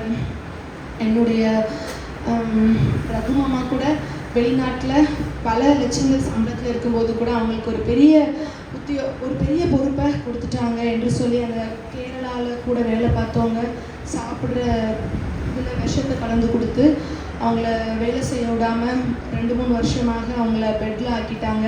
இப்படி எங்களுடைய குடும்பம் என்னைக்கு சின்ன வயசுலேருந்து எனக்கு விவரம் தெரிஞ்சுதோ அன்றைக்கிருந்து எங்கள் தாத்தா வீட்டுக்கு போனாலே எப்போவுமே அழுதுகிட்டே இருப்பாங்க. மருத்துவமனை ஃபுல்லாக மருத்துவமனை. அந்த எல்லா நிலத்தையும் விற்று, எல்லா நகையும் விற்று, எல்லா பணத்தையும் விற்று அவங்க மருத்துவமனைக்கு போட ஆரம்பிச்சிட்டாங்க. எப்போ போனாலும் மருத்துவமனையிலே இருக்க ஆரம்பித்தாங்க. இப்படியாக ஒரு இருள் வந்துவிட்டது. எனக்கு நல்லா ஞாபகம் இருக்குது. நான் சின்ன பிள்ளையாக இருந்ததுனால நான் எல்லா வீட்டுக்கு போகும்போது சொல்லுவாங்க, ஒரு நாள் உங்கள் தாத்தா பாட்டி குடும்பம் தான் ஊரே வாழ வச்சாங்க. ஆனால் இன்றைக்கி நல்லா ஞாபகம் இருக்குது. என் பாட்டி வீட்டில் ஒரு 10 ரூபா கூட இல்லாமல் கஷ்டப்பட்டுருக்கோம். பாட்டி தாத்தா வீட்டில் இருக்கும்போது சமையல் பண்ணுற காய்கறி வாங்க 10 ரூபா கூட அவங்க இல்லாமல் பக்கத்து வீட்டில் கடன் வாங்கின சூழ்நிலை எனக்கு ஞாபகம் இருக்குது. அந்த அளவுக்கு அங்கே ஒரு பெரிய அழிவை பார்த்தோம். ஆனால் நிச்சயமாக இன்றைக்கி சொல்ல முடியும், அவ்வளோ பெரிய அழிவை நாங்கள் சந்தித்ததுனால தான் இந்த இயேசுவை அறிஞ்சு கொண்டோம். அந்த குடும்பத்தில் அந்த தலைமுறைகள் எல்லாருமே ஆண்டவர்களை வந்து அவங்களாம் ஊழியம் செஞ்சுட்டு இருந்தாங்க. அன்றைக்கி நாங்களாம் அவங்கள மதிக்கலை, அவங்களெல்லாம் பெருசாக நினைக்கலை. நம்மளுக்கு எல்லாம் இருக்குது அப்படி சொல்லிட்டு நாங்கள் எல்லாம் இருந்தோம். என்னுடைய அம்மா அப்பா கூட, அம்மா டீச்சராக இருந்தாங்க, அப்பா போலீஸாக இருந்தாங்க. அப்போ அவங்களுக்கே தெரியும், அம்மாவும் அப்பாவும் கடவுள் பக்தியில் வளர்க்கல. நாங்கள் ஹிந்துவாக இருந்தாலும் ஹிந்து கோயிலுக்கும் போக மாட்டோம், கிறிஸ்தவ இதுக்கும் போக மாட்டோம். நாங்கள் பாட்டுக்கு நம்மளுக்கு எல்லாம் இருக்குது. என்னுடைய தாத்தா குடும்பங்களும் அப்படி தான். ஹிந்து பக்தியும் கிடையாது, கிறிஸ்தவ பக்தியும் கிடையாது. நாங்கள் சபைக்கெலாம் போகவே மாட்டோம், எதுவும் பண்ண மாட்டோம். ஏன்னா நம்மளுக்கு எல்லாம் இருக்குது, நம்மளுக்கு தான் கௌரவம் பெருமை எல்லாம் இருக்குது அப்படிங்கிற ஒரு இதில் நாங்கள் வளர்ந்துட்டோம். ஆனால் போக போக இவ்வளோ பெரிய அழிவு, இவ்வளோ பெரிய கேவலம், இவ்வளோ பெரிய அவமானம், இவ்வளோ பெரிய உபத்திரவம், ஊரே சிரிக்கிற மாதிரி ஆயிடுச்சு எங்கள் நிலமை. அப்போ தான் நாங்கள் ஏசப்பாவை தேடணும், வேறு வழி இல்லை. பிளட் கேன்சரில் பெரியம்மா கிடக்குறாங்க. மாமா அவங்க இப்படி சாப்பாட்டில் விஷத்தை கலந்து படுக்கையில் போட்டாங்க. தாத்தா அந்த த்ரோட் கேன்சரு. மாமாவை அப்போ ஆண்டவர் ஊழியத்திற்கு அழைச்சி ஒரு மாமாவை பாஸ்டர் ஆக்குனாங்க. இந்த நேரத்தில் தான் நாங்கள் எல்லாரும் பயப்படுறோம். காசெல்லாம் போச்சு, உயிரை காப்பாற்ற முடியலை, எல்லாரும் இறந்து போகிறாங்க, மறித்து போகிறாங்க. 10 ரூபாய்க்கு கூட வீட்டில் சமையலுக்கு கூட எங்கள் பாட்டி தாத்தா வீடு கஷ்டம் வந்துடுச்சு. என்னுடைய குடும்பத்தில் எல்லாருக்குமே ஒரு விதமான வியாதி வந்து ஒரு பரம்பரை மாதிரி எல்லாருமே சின்ன சின்னதாக தாக்க ஆரம்பிச்சிடுச்சு. எப்போவுமே மாத்திரை. பாட்டி வீட்டுக்கு நாங்கள் எல்லாருமே குடும்பத்தில் எல்லாருமே 24 மணி நேரம் அந்த இப்போவும் ஞாபகம் இருக்குது, பாபா மெடிக்கலாக ஏதோ எங்கள் தாத்தா சொல்லுவாங்க, வாரம் போய் ஆயிரக்கணக்கில் லட்சக்கணக்கில் மாத்திரைக்கு மட்டுமே நாங்கள் செலவு பண்ணுவோம். மருத்துவமனை, மாத்திரை, இது மட்டும்தான் எங்களுடைய வாழ்க்கை. மாத்திரை வாங்குறதுக்கே காசு இல்லாமல் நிறைய நாள் எங்கள் தாத்தா என்னெல்லாமோ செஞ்சுட்ருப்பாங்க. அடகு வச்ச நகையில் திருப்பி போயிட்டு அந்த அடகு வச்ச நகையில் திருப்பி காசு வாங்கலாம், இப்படி சொல்லி பண்ணிட்டு இருந்தாங்க. இப்படி எங்களுடைய நிலைமை ரொம்ப மோசமாயிட்டு. ஆனாலும் நான் ஆண்டவரை ஏற்றுக்கொள்ளலை. ஏன்னா எங்கள் வீட்டில் கொஞ்சம் அம்மா அப்பா சூழ்நிலை கொஞ்சம் நல்லா இருந்துச்சு. அவங்க வேற காதல் திருமணம் செஞ்சுருந்தாங்க. இப்படிப்பட்ட ஒரு சூழ்நிலையில் ரொம்ப சீக்கிரமாக முடிக்கிறேன். இப்படிப்பட்ட ஒரு சூழ்நிலையில் நான் 8ஆம் வகுப்பு வரும்போது என் வீட்லேயும் ரொம்ப ஒரு பெரிய புயல் அடிக்க ஆரம்பிச்சு. அது நாள் வரைக்கும் கொஞ்சம் குடிக்க ஆரம்பிச்சு, அப்பா ரொம்ப குடிக்க ஆரம்பிச்சிருச்சு. அது அவங்க வேற காதல் திருமணனால எங்கள் அம்மா குடிச்சாமல் ஒன்றும் சொல்ல மாட்டாங்க. ஏன்னா சரி எப்போவோ குடிக்கிறாரு, போலீஸாக இருக்கிறாரு. போக போக அவர் 24 மணி நேரமும் ரொம்ப குடிக்க ஆரம்பிச்சிட்டாரு. வேறு பெண்கள் பழக்கத்தில் போயிட்டாரு. ஸோ 8ஆம் கிளாஸ் ஆரம்பித்ததுலேருந்து எனக்கு தெரிஞ்சதெல்லாம் வீட்டுக்கு வந்தாலே அம்மா அப்பா சண்டை போட்டே இருப்பாங்க. அப்பா வேறு பெண் பழக்கத்தில் போயிடுவாங்க, குடிச்சிட்டே வருவாங்க. அம்மா அப்பா 2 பேரும் வேலை பார்க்குறாங்க. ஸ்கூலில் பாலகிருஷ்ணனில் படித்தேன். ஸ்கூலில் கேவலமாக கேட்குறாங்க, அம்மா அவங்களுடைய அம்மா அப்பா அரசு வேலை பார்க்குறாங்க, ஃபீஸ் கூட கட்ட முடியாதா அவங்களுக்குலாம், இவ்வளோ ஃபீஸ் பேலன்ஸ் வச்சுட்ருக்கிறியே அப்படி கேவலமாக கேட்க ஆரம்பிச்சிட்டாங்க. அப்பாட்ட அவ்வளோ பணம் இருக்கும், நைட்டு பேக்கெட்டில் பார்ப்பேன், அவ்வளோ கெட்டுக்கிட்டா பணம் இருக்கும், அடுத்த நாள் ஃபீஸ் தர மாட்டார். என்ன நடக்குது, என்ன போகுது நம்ம குடும்பம் ஒன்றுமே தெரில. அவ்வளோ நாள் ஃபஸ்ட் ரேங்கில் இருந்தேன்னா, இல்லை ஃபஸ்ட்டு 3 ரேங்கில் பேட்ச் போட்டிருப்பேன். எல்லாத்துலேயுமே நான் விழுந்துட்டேன், படிக்க முடியாமல் ஆகிட்டேன். பலவித வியாதிகள் வந்துட்டு, பல மாதங்கள் ஸ்கூலுக்கு போகாமல் ஆகிட்டேன். எங்கள் அம்மா என்னை மந்திரவாதிட்டெல்லாம் கூட்டிகிட்டு போய் தண்ணி தொளிச்சு பார்த்தாங்க, பல ஆஸ்பத்திரிக்கு கூட்டிகிட்டு போனாங்க. எங்கேயுமே எனக்கு சுகம் கிடைக்கல. 12ஆம் வகுப்பில் என் மாமா ஃபோனில் சொன்னாங்க, பாஸ்டர் மாமா இந்த இயேசுவை ஏற்றுக்கொள்ளுமா, உனக்கு சுகம் கிடைச்சிடும். அப்போ தான் ஒரு சுகம் கிடச்சி. அதுக்கப்புறம் அம்மா அப்பா பிரிஞ்சுட்டாங்க. 5 வருஷம் பிரிஞ்சுருந்தாங்க.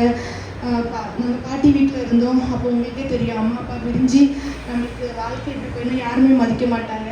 பார்க்குறவங்க எல்லாம் பாரு உங்கள் குடும்பமே வாழ்ந்து கட்ட குடும்பம் ஆயிடுச்சு, பாரு உன் அம்மா அப்பா அரசு வேலையிலேருந்து நிற்பாரு, ஒன்றும் இல்லாமல் இருக்கிறீங்க, அப்பா அம்மா பிரிஞ்சு இப்படி வந்திருக்கீங்கன்னு சிரிச்சு பேசுவாங்க, சொல்லுவாங்க, பரிதாபமாக அழுது சொல்லுவாங்க.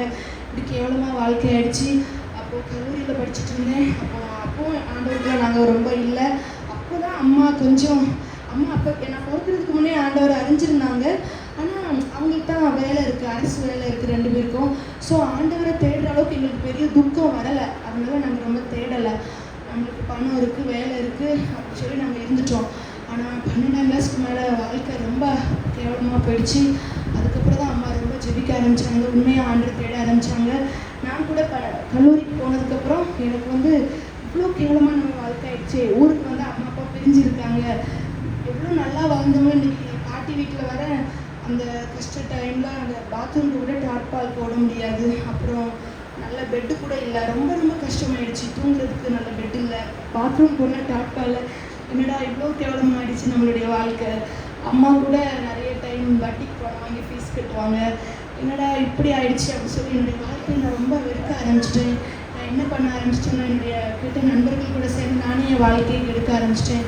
ஒழுங்காக படிக்காமல் நல்ல ஒரு பிள்ளையாக வாழாமல் ரொம்ப நான் கெட்டு போயிட்டேன். 2017 டிசம்பரில் ஆண்டவர் ஒரு கூடுதல் மூலமாக என்னை தொட்டார். என் வியாதியிலிருந்து என்னை தீர்க்க தரிசனமாக உங்கள் வியாதியை நான் விடுவிக்கிறேன் என்னோட பேசினார்.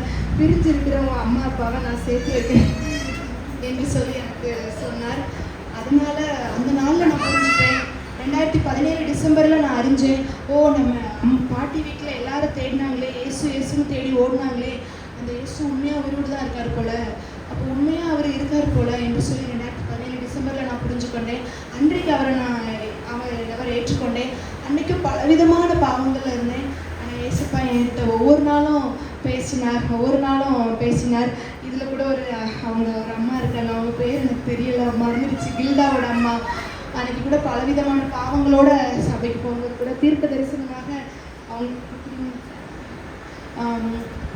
தரிசனமாக பேசினார். இவ்வளோ பாவத்தை வச்சுட்டு நீ ஆண்டவரை தேடுற எல்லாம் பண்ணுறமா, ஆனால் நீ உன்னோட வாழ்க்கையில் நிறைய பாவம் இருக்கிறது, இந்த பாவத்தை விட்டு வெளியே வந்தாதாம்மா உன்னை நான் ஆசீர்வதிக்க முடியாதுன்னு ஆண்டவர் அவங்க மூலமாக என்கிட்ட பேசினார்.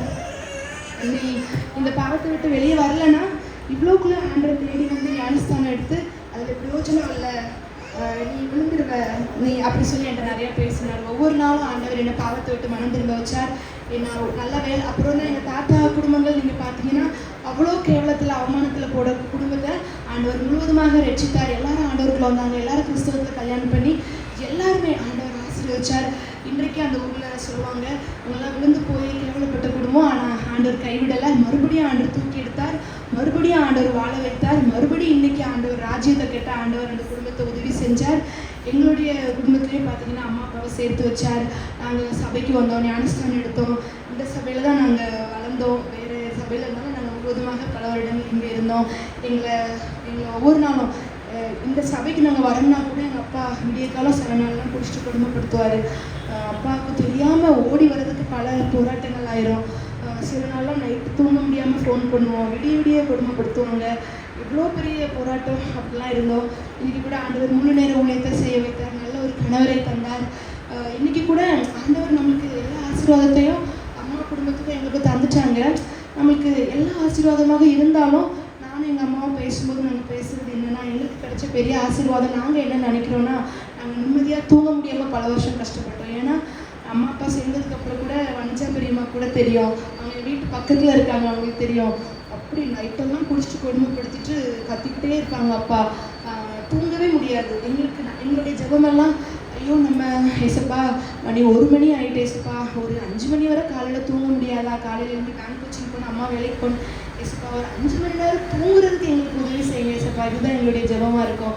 அதுக்கப்புறம் அடுத்த நாள் கூட யாருக்கு உயிர் போவோன்னு தெரியாது, உயிரோடு இருப்போமான்னு தெரியாது. அடுத்த நாள் அப்பா சொல்லுவார், இன்னைக்கு உங்களெல்லாம் வெட்டி கொலை பண்ணிடுவேன்னு சொல்லுவார். அருவாய் எடுத்துகிட்டு வந்து நின்று அந்த ரூமை அடித்து நொறுக்க வருவார்.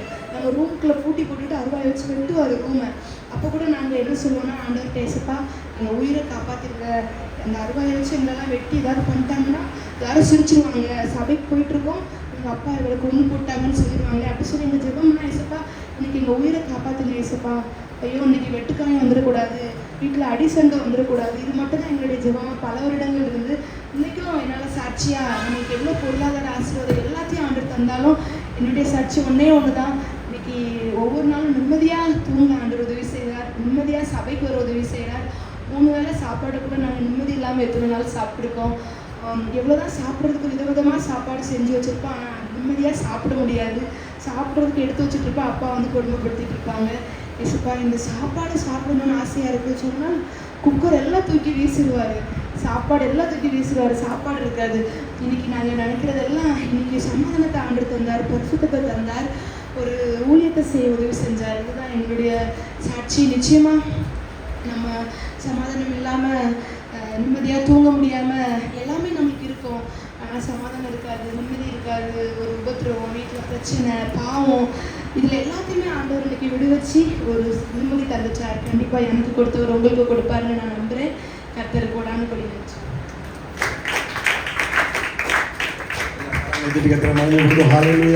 நல்ல ஜீவன சாட்சி. ஆமென். கர்த்தர் அற்புதமான ஒரு சாட்சியை நம்ம கேட்கணும். ஆமென். நம்முடைய வாழ்க்கையிலும் எவ்வளோ பிரச்சனைகள் எவ்வளோ கஷ்டம் இருந்தாலும் கர்த்தர் ஒரு விடுதலை வைத்திருக்கிறார். ஹல்லேலூயா. ஒரு ஏற்ற நேரத்தை வைத்திருக்கிறார். ஆமென். கர்த்தரால் ஆகாத காரியம் ஒன்றும் இல்லை. ஆமென். ஹல்லேலூயா. அவர்கள் கடந்து வந்த பாதைகள் மிகவும் கடினமான பாதை. ஏனென்றால் அவர்கள் ஊழியத்துக்கு முன்குறித்து விட்டாலே வாழ்க்கையில் பல பாடுகளை சந்தித்து வர முடியாது. சாதாரண நினைச்ச முடியாது, வர முடியாது, இந்த கனமான வேலையில் நிற்க முடியாது. அநேக கஷ்டங்களை பாடுகளை சந்தித்து வந்தால் ஒரு மகிமையான ஊழியத்தையும் ஒரு நல்ல வாழ்க்கையும் ஒன்று கொடுத்தார். ஹல்லேலூயா. அந்த கர்த்தர் நமக்கு இன்றைக்கும் நமக்கும் உதவி செய்ய வல்லவராக இருக்கார். ஹல்லேலூயா. கர்த்தர் நாமத்தை மகிமைப்படுத்தும். இப்பொழுது கூட நம்ம மத்தியில் இருக்கிற ஆண்ட்ரூ மோசஸ் அவர்கள் நமக்கு கர்த்தருடைய வார்த்தையை கொடுப்பாரு. கரங்களை தட்டி உற்சாகமாக மகிமைப்படுத்தும். இயேசு நாமத்தினாலே உங்கள் அனைவருக்கும் அன்பின் வாழ்த்துக்களை தெரிவித்துக் கொள்கிறேன்.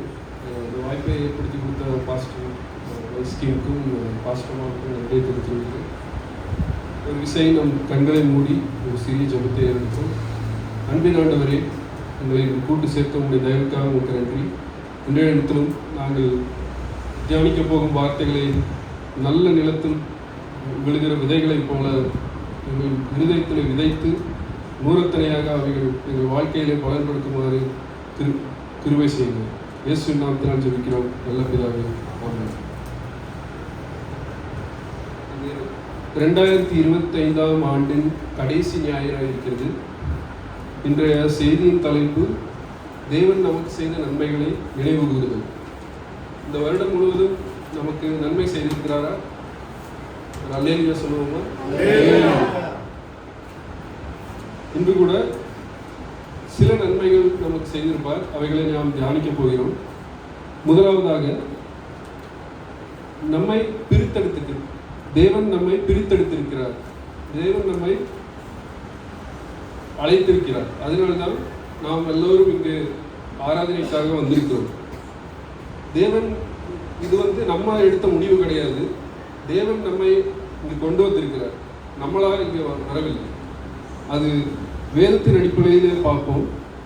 அப்போஸ்தலர் 26:9 எடுத்தவர்கள் வாசிக்கலாம்.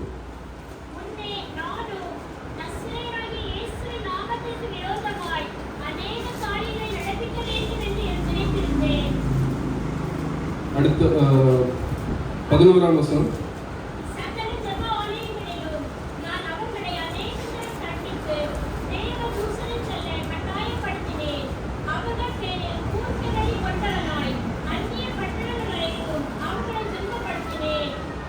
ஆமென்.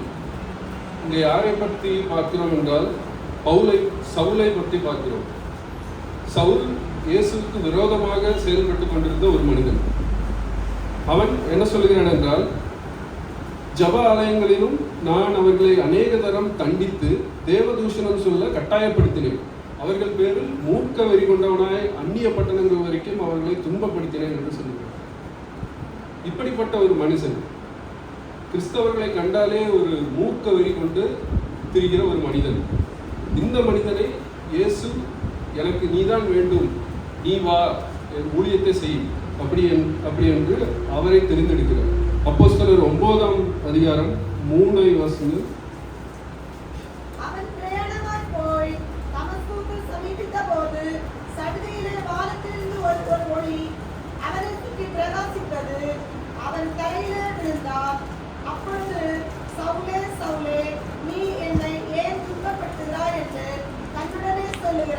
ஒரு சத்தத்தை கேட்டான். ஆமென். இப்போ எங்க போயிட்டு இருக்காரு சவுல்? தமஸ்கு பட்டணத்துக்கு போறாரு. எதுக்கு போறாரு? அங்கே இருக்கிற கிறிஸ்தவர்களை துன்புறுத்த போகிறார். அங்கே போகும்போது என்ன நடக்கிறது? வானத்திலிருந்து ஒரு ஒளி அவனை சுற்றி பிரகாசித்தது. அவன் தரையிலே விழுந்தான். விழுந்தவுடன் இயேசு அவனை பார்த்து சொல்லுகிறார், சவுலே சவுலே, நீ என்னை ஏன் துன்பப்படுத்துகிறாய் என்று தேவன் அவனை பார்த்து கேட்கிறார். உடனே அவன் கண்ணு குருடாய் போயிடுச்சு. ஏன் இப்படி பண்றாரு? அடுத்து உடனே அவன் போய் ஜெபம் பண்றான். ஆண்டவரே, என் கண்ணை குருடாக்கிட்டீங்க, நீர் தான் உண்மையான தேவன், எனக்கு கண்ணை திருப்பி கண் பார்வை தாருங்க என்று ஜெபித்துக் கொண்டிருக்கிறான். அப்பொழுது தேவனுடைய மனிதனாகிய அனனியாவிடத்தில் தேவனிடத்திலிருந்து வார்த்தை வருகிறது. அப்போஸ்தலர் 9:15 வாசியுங்கள். அதற்கு கர்த்தர், நீ போ, அவன் புறஜாதிகளுக்கும் ராஜாக்களுக்கும் இஸ்ரவேல் புத்திரருக்கும் என்னுடைய நாமத்தை அறிவிக்கிறதற்காக நான் தெரிந்து கொண்ட பாத்திரமாய் இருக்கிறார். அவன் ஆமென். ஆமென். போதும். இப்போ என்ன சொல்றாரு கர்த்தர்? அனனியா தேவன்கிட்ட சொல்றாரு, ஆண்டவரே, அவன் கிறிஸ்தவர்களை கண்டாலே மூக்க வரி கொண்டு தெரிகிறவன், கிறிஸ்தவர்களை துன்புறுத்துவதற்கு அவன் அலைந்து திரிகிறவன் என்று இயேசு கிட்ட சொல்றார் அனனியாஸ்.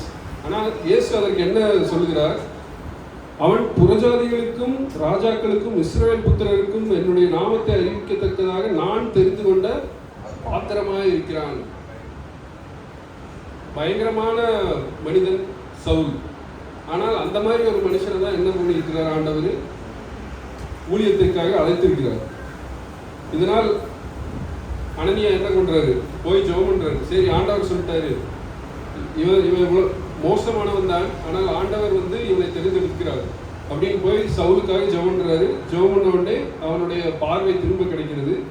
அடுத்து என்ன பண்ணாரு சவுல்? சவுல் பவுலாக மாறி 20ஆம் வசனத்தை வாசியுங்கள்.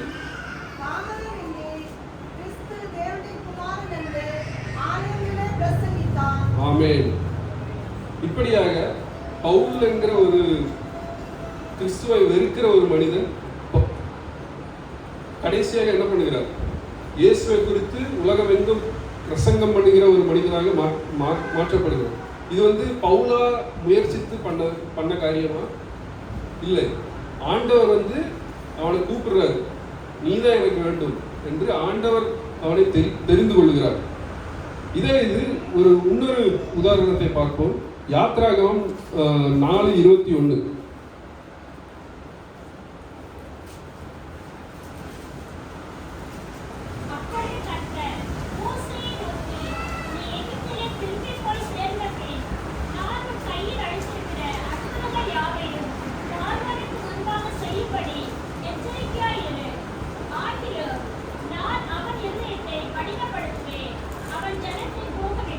ஆமென். இங்கே யாரை பற்றி பார்க்கிறோம்? பார்வோனை குறித்து பார்க்கிறோம். பார்வோன் 400 வருடமாக பார்வோனின் குடும்பத்தார் இஸ்ரவேல் ஜனங்களை அடிமைத்தனத்துக்குள் வைத்திருக்கிறார்கள். அப்பொழுது மோசேட்ட ஆண்டவர் என்ன சொல்றாரு? நான் தான் அவனுடைய இருதயத்தை கடினப்படுத்துகிறேன். ஏன்னா அவன் மோசே வந்த உடனே இஸ்ரவேல் ஜனங்களை விட்டுவிட்டு இருந்தால் அவனுக்கு பெரிய சேதம் ஏற்பட்டிருக்காது. ஏன்னா கடைசி வாதையில் என்ன நடந்தது? தலைச்சன்கள் யாரும் சங்கரிக்கப்பட்டார்கள். அந்த பெரிய சேதத்திலிருந்து அவன் தப்பித்திருக்க முடியும். ஆனால் இங்கே ஆண்டவரே என்ன சொல்லுகிறார்? ஆகிலும் நான் அவன் இருதயத்தை கடினப்படுத்துவேன், அவன் ஜனத்தை போக விடார். ஏன்? எதனால ஆண்டவர் அவனுடைய இருதயத்தை கடினப்படுத்துவார்? யாத்ராகமம் 9:16 வாசிங்க.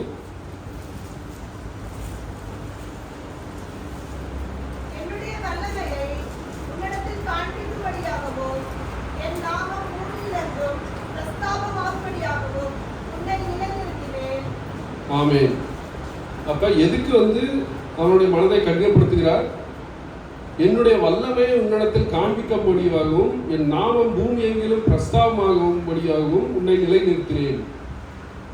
அப்ப ஆண்டவர் சில பேர்த்தை எவ்வளவு மோசமான நபர்களாக இருந்தாலும் சில பேர்த்தை அவர் தெரிந்து கொள்கிறார். சில பேர் அவர்களின் சில பேர்த்தின் இருதயத்தை கடினப்படுத்துகிறார். இது ஆண்டவர் நடத்துகிற ஒரு செயல். எனக்கும் ஒரு நண்பன் இருக்கிறான். அவனை பல வருடமாக எனக்கு தெரியும். அவன் வாழ்க்கையில 2 துயரமான சம்பவங்கள் நடந்தது.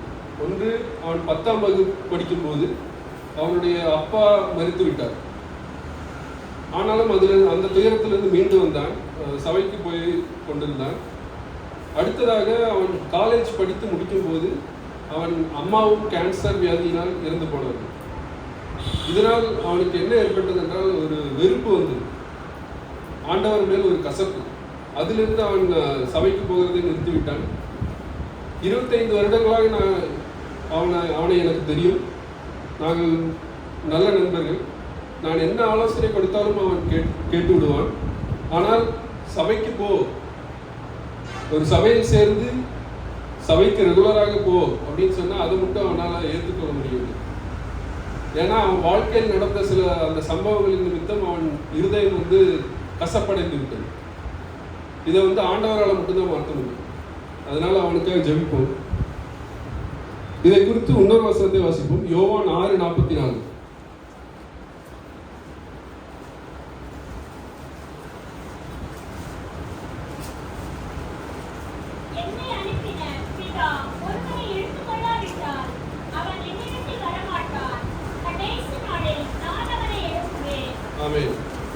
இந்த வசனத்துல அது கிளியரா தெரியுது பாருங்க. என்னை அனுப்பின பிதா ஒருவனை இழுத்து கொள்ளாவிட்டால் அவன் என்னிடத்தில் வரமாட்டான். ஆண்டவர் இழுத்தாதான் நம்ம வர முடியும். இந்த சபைக்கு வந்திருக்கிறோம் அப்படின்னா ஆண்டவர் நம்மளை இழுத்துக்கிறார், இல்லைன்னா யாரும் வர முடியாது. அடுத்ததாக யோவான் 15:16 வாசிங்க.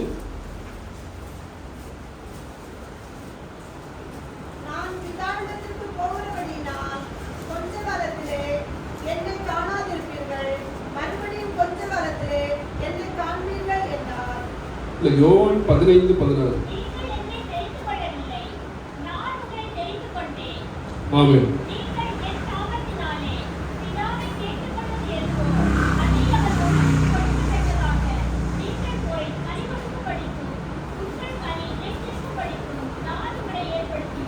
ஆமென்.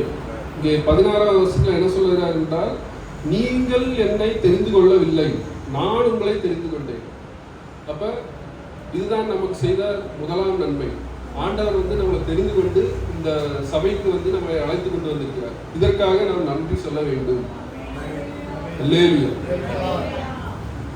அடுத்தது, இந்த வருடம் முழுவதும் நம் தேவைகளை பூர்த்தி செய்ததற்காக நன்றி சொல்ல வேண்டும். நம்ம இந்த வருடத்துல எல்லாருடைய தேவைகளையும் பூர்த்தி செய்தாரா? ஆமென். வேதத்திலிருந்து ஒரு இதை பார்ப்போம். சாரிபாத் விதவையின் கதையை பார்ப்போம். 1 ராஜாக்கள் 17:10 வாசிங்க.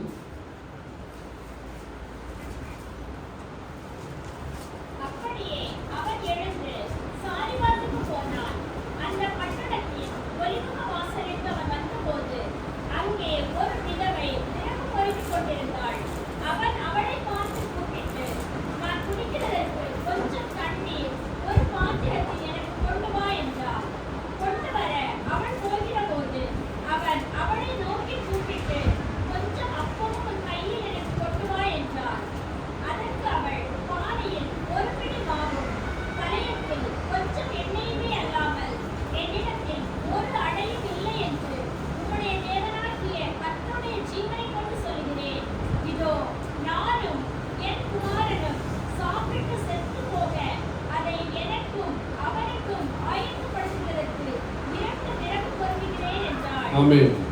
இங்கே என்ன நடக்கிறது? அவர்கள் இருந்த நாட்டிலே பஞ்சம் வந்துவிட்டது. பஞ்சம் வந்ததினால் எலியாவின் இடத்தில் ஆண்டவர் என்ன சொல்றார்? சாரிபாத் என்னும் ஊருக்கு போ, அங்கே ஒரு விதவையின் மூலம் உனக்கு ஆகாரம் கொடுப்பேன் என்று சொல்கிறார். இப்படி எலியா சாரிபாத் பட்டணத்துக்கு வந்தபோது அந்த பெண் விறகு பொறுக்கி கொண்டு இருக்கிறார். அவளை பார்த்து அவன் கொஞ்சம் தண்ணியும் கொஞ்சம் அப்பமும் எனக்கு கொண்டு வா என்று கேட்கிறார். அப்பொழுது அந்த பெண் என்ன சொல்கிறார் என்றால், நானும் என் குமாரனும் ஒரு விசை சாப்பிட மாத்திரம்தான் எங்களுக்கு அப்பம் இருக்கிறது, சாப்பிட்டு விட்டு நாங்கள் சாக இருக்கிறோம் அப்படின்னு சொல்றாங்க. அப்ப எலியா என்ன சொல்றாரு, நீ ஃபர்ஸ்ட் எனக்கு கொண்டு வா, அதுக்கப்புறம் வந்து தேவன் உங்களுடைய தேவைகளை சந்திப்பார் என்று சொல்கிறார். அப்படி 14ஆம் வசனத்திலே வாசிக்குங்கள்.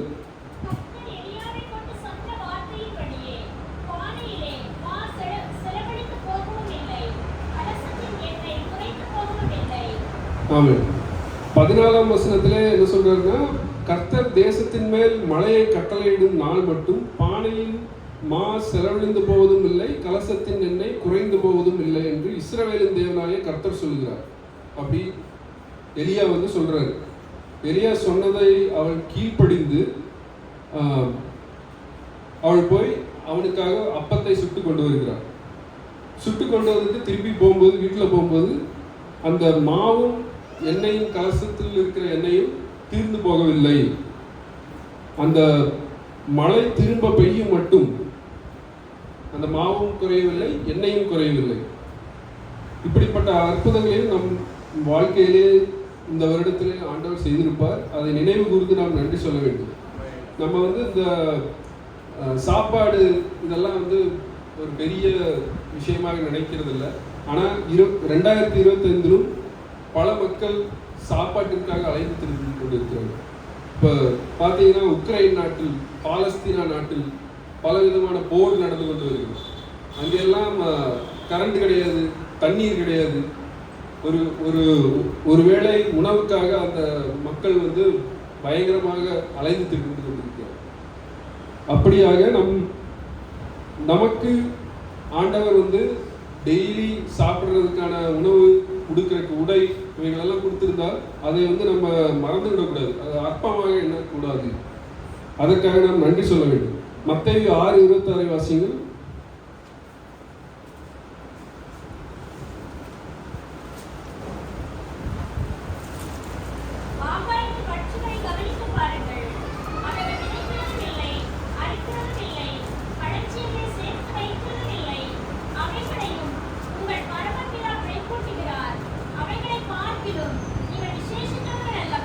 ஆமென். ஆண்டவர் என்ன சொல்றாரு, பறவைகளின் பட்சியை பார்க்கிலும் நாம் விசேஷித்தவர். அதனால ஆண்டவர் வந்து நம்மளுக்கு வந்து கண்டிப்பாக நம் தேவைகளை சந்தித்து வருவார். இன்னொரு வசனத்தையும் வாசிங்கள். பிலிப்பியர் 4:19.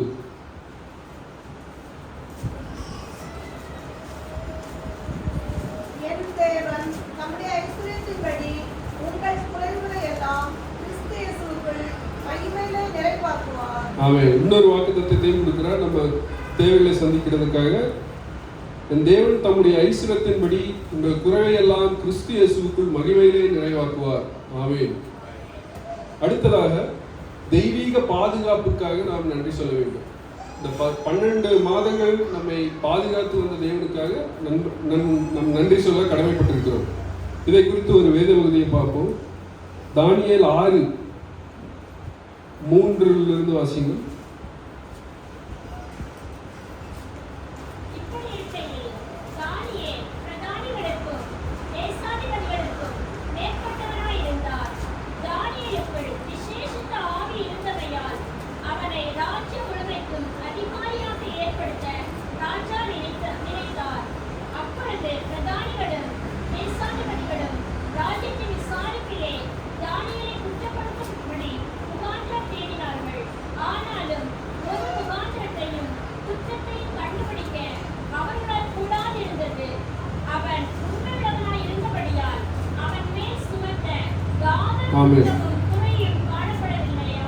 ஆமென்.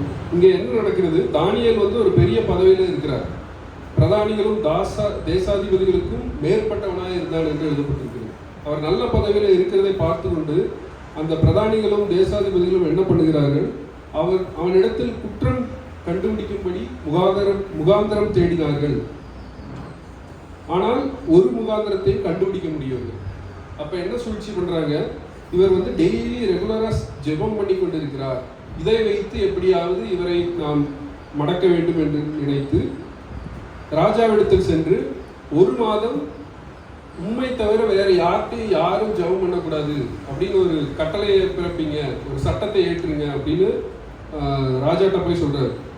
ராஜாவும் இந்த சட்டத்தை வந்து ஏற்றி விடுகிறார். ஆனால் ராஜாவுக்கு தெரியவில்லை இது ஒரு சூழ்ச்சி, தானியேலை மடக்குகிறதற்காக அவர்கள் பண்ண ஒரு சூழ்ச்சி என்று. அதனால் என்ன செய்கிறது, தானியேல் வந்து இப்படி ஒரு சட்டம் ஏற்றப்பட்டிருக்கிறது என்று தெரிந்தும் அவர் ரெகுலராக பண்ணுகிற ஜெபத்தை பண்ணி கொண்டு வருகிறார்.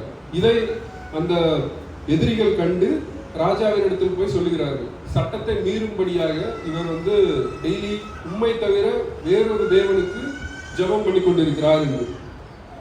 அப்போது ராஜா என்ன செய்கிறார், ராஜாவால் ஒன்றும் செய்ய முடியவில்லை. ஏனென்றால் ராஜா ஒரு சட்டத்தை ஏற்றிவிட்டால் ராஜாவாலே அந்த சட்டத்தை மாற்ற முடியாது. அதனால என்ன பண்றாங்க, சிங்க கெபிலை தூக்கி தானியேலை வீசுகிறார்கள். அப்ப என்ன நடக்கிறது, அடுத்த நாள் வீசிவிட்டு அடுத்த நாள் காலையிலே ராஜா ஓடி வந்து பார்க்கிறாரு. என்ன கேட்கிறாரு, 20ஆம் வசனத்தை வாசியுங்கள்.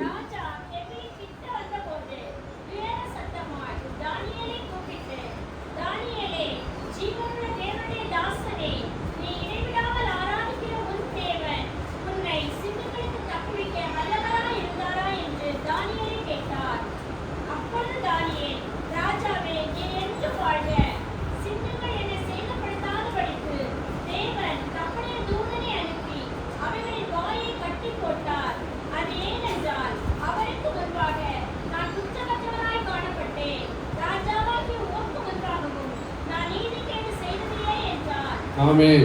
இங்க என்ன பார்க்கிறோம், ஒரு பயங்கரமான அற்புதத்தை ஆண்டவர் செய்திருக்கிறார். ராஜா வந்து காலையில வந்து சிங்கக்கபில வந்து கேட்கிறாரு, நீ இடைவிடாமல் ஆராதிக்கிற உன் தேவன் உன்னை சிங்கங்களுக்கு தப்பிக்க வல்லவரா இருந்தாரா என்று தானியேலை கேட்டான். அப்போது தானியேல் வந்து கெபியிலிருந்து பதில் கொடுக்கிறார் பாருங்க, ராஜாவே நீர் என்றும் வாழ்க, சிங்கங்கள் என்னை சேதப்படுத்தாதபடிக்கு தேவன் தம்முடைய தூதனை அனுப்பி அவைகளின் வாயை கட்டி போட்டார். அப்படியாக நம்மை சுற்றி இருக்கிற பகைஞர்கள் நம்ம அழிந்து போக வேண்டும் என்பதற்காக பல சூழ்ச்சிகளை பண்ணி கொண்டிருப்பார்கள். என்னுடைய வாழ்க்கையிலும் கூட வேலை செய்யும் இடங்களிலே என்னுடைய சீனியர் ஒருவர் இருந்தார். என்னை விட பல வருடங்கள் அவர்களுக்கு எக்ஸ்பீரியன்ஸ் இருந்தது. அவர் அந்த கம்பெனியில் என்னை விட அதிக நாள் வேலை செய்திருக்கிறார். கம்பெனியில் நிறைய பேர்த்து அவருக்கு தெரியும். ஆனால் அவர் வந்து எனக்கு விரோதமாக பல சூழ்ச்சிகளை செய்து கொண்டு வந்தார். அதாவது நான் ஏதாவது ஒரு வேலை செய்தால் அதில் இருக்கிற தப்புகளை மட்டுமே சுட்டி காட்டுவார். அதுவும் இல்லாமல் நான் பண்ண வேலைகளை அவர் பண்ணினதாக மற்றவர்களுக்கு அறிவித்துக் கொண்டிருப்பார். இப்படிப்பட்ட பல காரியங்களை சூழ்ச்சி செய்து கொண்டே இருந்தார். நானும் பல மாதங்கள் போராடி பார்த்தும் அதை மேற்கொள்ள முடியவில்லை. ஏனென்றால் அவருக்கு பல அதிகாரிகளை அவருக்கு தெரியும். அந்த கம்பெனியில் பல நாட்கள் முன்பதாகவே அவர் ஜாயின் பண்ணி அவர் பல வருடங்களாக வேலை செய்து கொண்டிருக்கிறார். இப்படிப்பட்ட வேலையிலே நான் இப்படிதான் இருக்கும் போல, நம்மளால் ஒன்றும் செய்ய முடியாது என்று ஜெபத்தை செய்துவிட்டு விட்டுவிட்டேன். சில மாதங்களுக்கு பிறகு திடீரென்று அந்த சீனியரை வந்து வேலை நீக்கம் செய்து விட்டார்கள். வேலை நீக்கம் செய்துவிட்டு அவருடைய பதவியிலே என்னை கொண்டு போய் போட்டு விட்டார்கள். இப்படியாக நம்முடைய வாழ்க்கையிலும் பலவிதமான பகைஞர்கள் நமக்கு விரோதமாக செயல்பட்டு கொண்டிருந்தாலும் தேவன் நம்மை பாதுகாப்பார். ஆமென். சங்கீதம் 91:4 வாசியுங்கள்.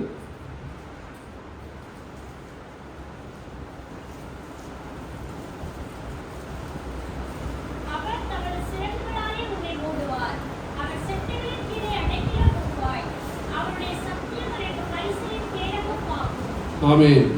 அவர் தமது சிறகுகளாலே உன்னை மூடுவார், அவர் செட்டைகளின் கீழ் நீ அடைக்கலம் புகுவாய். இப்படி நாம் ஆண்டவரின் செட்டைகளின் கீழ் இருக்கிறதுனால் நமக்கு விரோதமாக செயல்படுகிறவர்களின் சூழ்ச்சிகள் வாய்க்காதே போகும். ஆமென். அடுத்ததாக தெய்வீக பலத்திற்காக நன்றி சொல்ல வேண்டும். அநேக இந்த உலகத்திலே மனிதனாக பிறந்து விட்டால் நாம் பாடுகளின் மத்தியிலே கடந்து போக வேண்டிய சூழ்நிலை வரும், கண்டிப்பாக வரும்.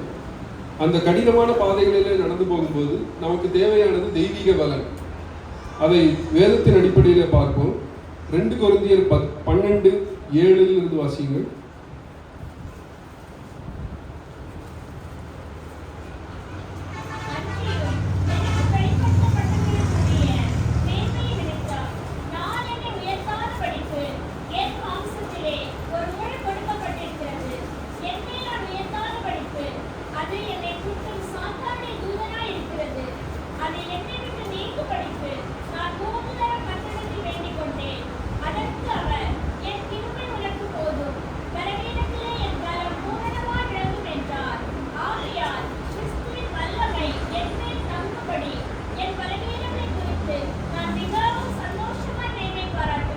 ஆமென்.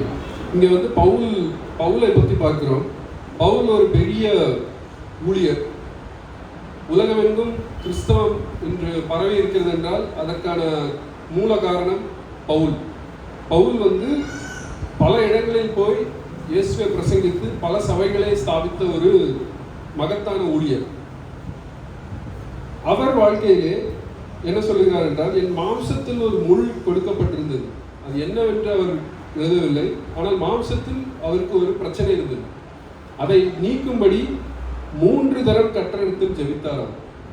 அந்த 8ஆம் வசனத்தில் பார்த்தோம், அதை என்னை விட்டு நீக்கும்படிக்கு நான் 3 தரம் கர்த்தரிடத்திலே வேண்டிக் கொண்டேன். வேண்டிக் கொண்டதை ஆண்டவர் வந்து நிறைவேற்றார். ஆண்டவர் அதுக்கு பதிலாக என்ன சொல்கிறார்? என் கிருபை உனக்கு போதும், பலவீனத்திலே என் பலன் பூரணமாய் விளங்கும் என்றார். இப்படியாக நம் வாழ்க்கையிலே சில நேரம் சில பிரச்சனைகள் இருக்கும், அது மாறாது.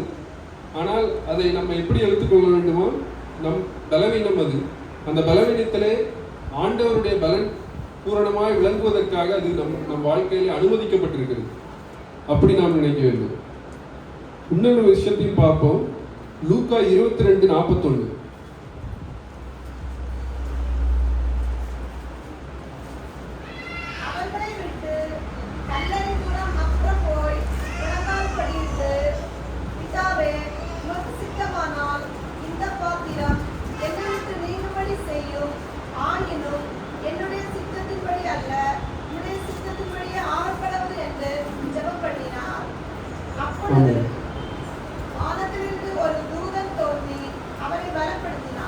ஆமென்.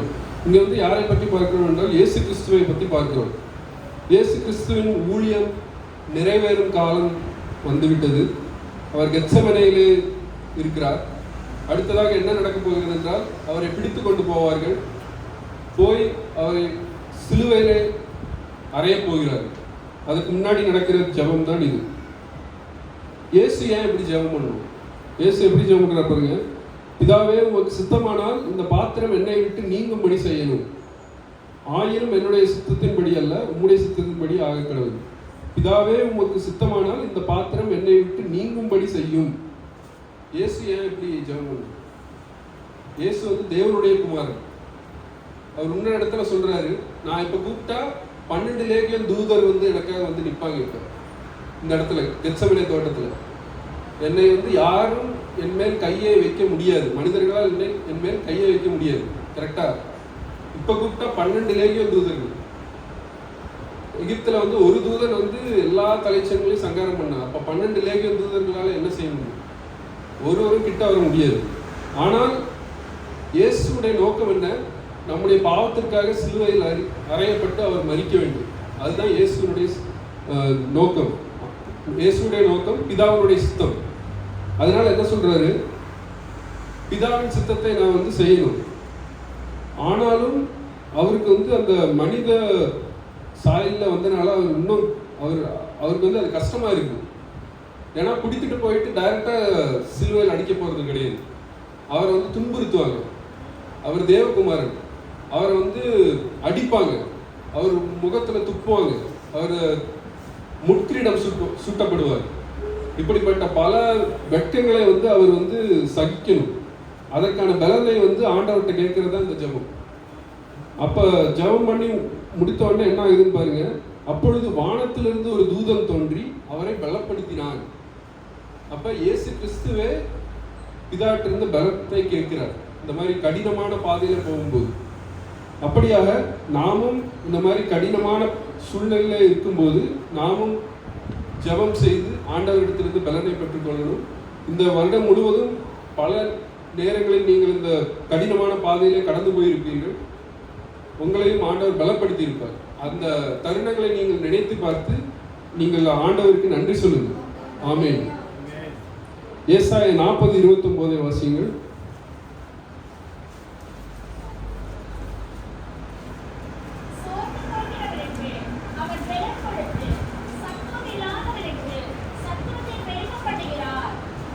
ஆமென். சோர்ந்து போகிறவனுக்கு அவர் பலன் கொடுத்து சத்துவம் இல்லாதவனுக்கு சத்துவத்தை பெருகப்படுகிறார். 31ஆம் வசனத்திலே, கர்த்தருக்கு காத்திருக்கிறவர்களோ புதுபலன் அடைந்து கழுகுகளைப் போல செட்டைகளை அடித்து எழுப்புவார்கள். இப்படியாக நம்ம வாக்கு தத்தமாகவே கொடுத்திருக்கிறார், நமக்கு பலன் தருவேன் என்று. அடுத்ததாக மனிதர் கண்களை தயவு கிடைக்க செய்ததற்காக நாம் ஆண்டவருக்கு நன்றி சொல்ல வேண்டும். ஏனென்றால் நிறைய நேரங்களில் நம் சொந்த முயற்சினால் எல்லாவற்றையும் நாம் செய்துவிட முடியாது. பல நேரங்களில் நமக்கு தேவையான ஒன்று மற்ற மனிதர்கள்கிட்ட தான் இருந்துதான் வர வேண்டும். அதுதான் என்ன சொல்கிறோம் என்றால் மனிதர் கண்களில் தயவு கிடைக்க செய்கிறது. இதை ஒரு உதாரணத்தோடு பார்ப்போம். ஆதியாகமம் 39:19-20.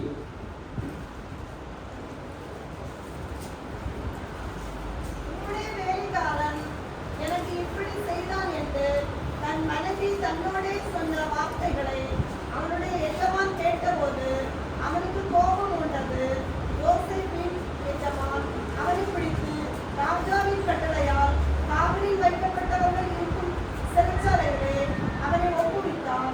அந்த சிறைச்சாலையில் அவன் இருந்தான். போதும். இங்க என்ன பார்க்கிறோம் என்றால், ஒரு பொய் குற்றச்சாட்டு சூட்டப்பட்டு யோசேப்பு அவன் வேலை செய்து கொண்டிருந்த போத்திபார் வீட்டிலிருந்து சிறைச்சாலையில் போய் அடைக்கப்படுகிறான். இப்போ யோசேப்பின் வாழ்க்கையிலே பலவிதமான துன்பங்கள் அவனுக்கு ஏற்பட்டது. அவன் சொந்த சகோதரர்களே அவனை விற்று போட்டார்கள், ஒரு அடிமையாக எகிப்துக்கு விற்று போட்டார்கள். அங்கே போய் அவனுக்கு ஃபர்ஸ்ட் நல்ல அந்த போத்திபார் இடத்திலே அவனுக்கு நல்ல தயை கிடைத்து அவன் போத்திபார் வீட்டிலே ஒரு அதிகாரியாக செயல்படுகிறான். ஆனாலும் சில போத்திபாரின் மனைவியின் நிமித்தமாக அவன் மேல் ஒரு பொய் குற்றச்சாட்டு சூட்டப்படுகிறது. அந்த பொய் குற்றச்சாட்டினால் அவன் சிறையில் இப்பொழுது அடைக்கப்பட்டுகிறான். அவன் வாழ்க்கையை வெறுத்த மாதிரி ஆயிருப்பான். ஆனா ஆண்டவர் என்ன சொல்றாரு? அடுத்த வசனத்திலே வாசியுங்கள், 39:21.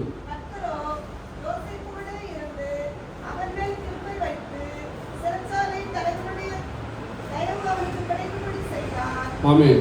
இங்க என்ன பார்க்கிறோம்? சிறைச்சாலைக்குள்ளும் அவனுக்கு தயவு கிடைக்க செய்தார். சிறைச்சாலை தலைவன் அவனுக்கு தயவு கிடைக்க, அவனிடத்தில் தயவு கிடைக்கும்படி செய்து. அடுத்த வசனத்தை வாசிங்க.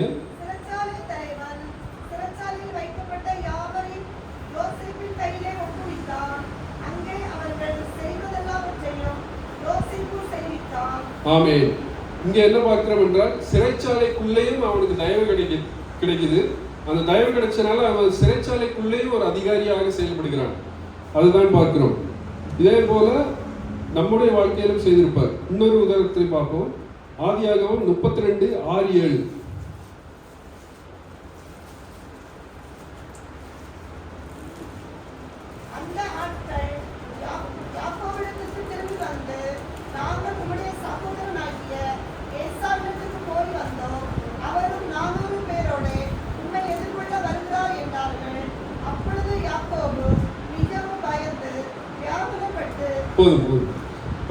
இங்கே யாரை பத்தி பார்க்கிறோம் என்றால் யாக்கோபு திருப்பியும் சொந்த ஊருக்கு வராரு. வரும்போது அவருக்கு என்ன செய்தி கொடுக்கப்படுகிறது? உம்முடைய சகோதரனான ஏசா 400 மனிதரோடு உம்மை எதிர்கொண்டு வருகிறார். ஏனென்றால் யாக்கோபு ஏசாவுடைய சிரேஷ்ட புத்திர பாகத்தை ஏமாத்தி வாங்கிட்டான். அந்த கோபம் இன்னும் அவருடைய இருதயத்தில் இருக்குது. இப்போ அவன் திருப்பியும் வர்றான் அப்படின்னு கேள்விப்பட்டு ஏசா 400 பேர் கொண்ட படையோடு அவனை போய் அழிக்கிறதற்காக போய் கொண்டிருக்கிறார். அப்பொழுது அவர் ஜெபம் பண்றாரு. வேற வழி இல்லை. யாக்கோபு ஜெபம் பண்றாரு. 32:11 வாசிங்க.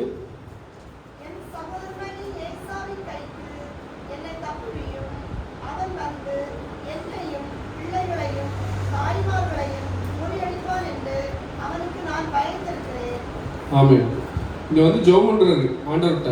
ஏன்னா அவரால் வேற எதுவும் பண்ண முடியாது.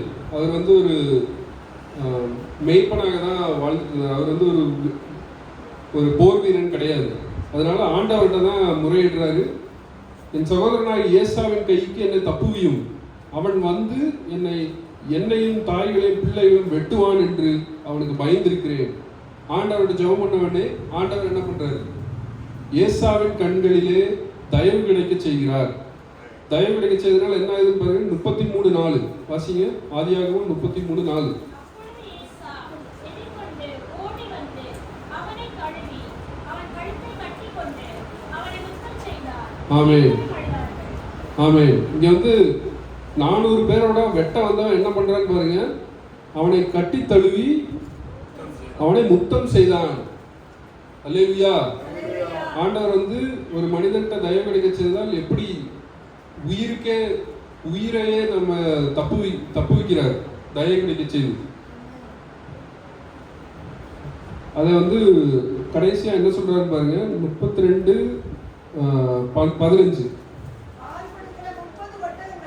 32:15.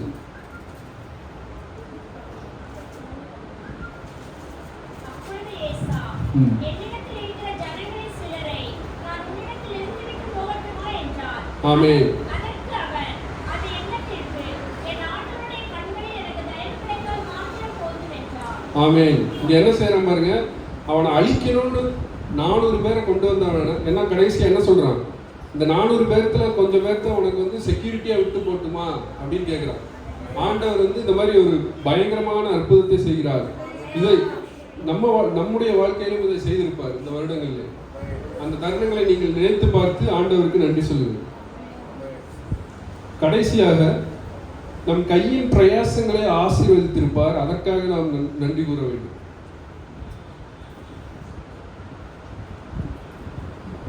நிறைய பேர் நம்ம வேலை செய்வோம்.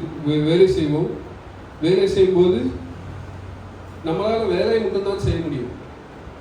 அதனால் கிடைக்கிற பலன் வந்து நம்ம கையில கிடைக்காது. நீதிமொழிகள் என்ன சொல்லியிருக்கு. குதிரை யுத்த நாளுக்காக ஆயத்தப்படுத்தப்படும், ஜெயமோ கர்த்தரால் வரும். அப்படி என்றால் ஜெயம் வந்து நம்ம கையில் இல்லை. நம்மளால வேலை தான் செய்ய முடியும். அதற்கான பலன் இல்லை. அதனால் வருகிற பலன் வந்து நம்ம கையில் கிடையாது. அது வந்து ஆண்டவர் தான் நம்மளுக்கு கொடுக்க வேண்டும். இதை வேதத்தின் அடிப்படையில் பார்ப்போம். ஆதியாகமம் 26:1.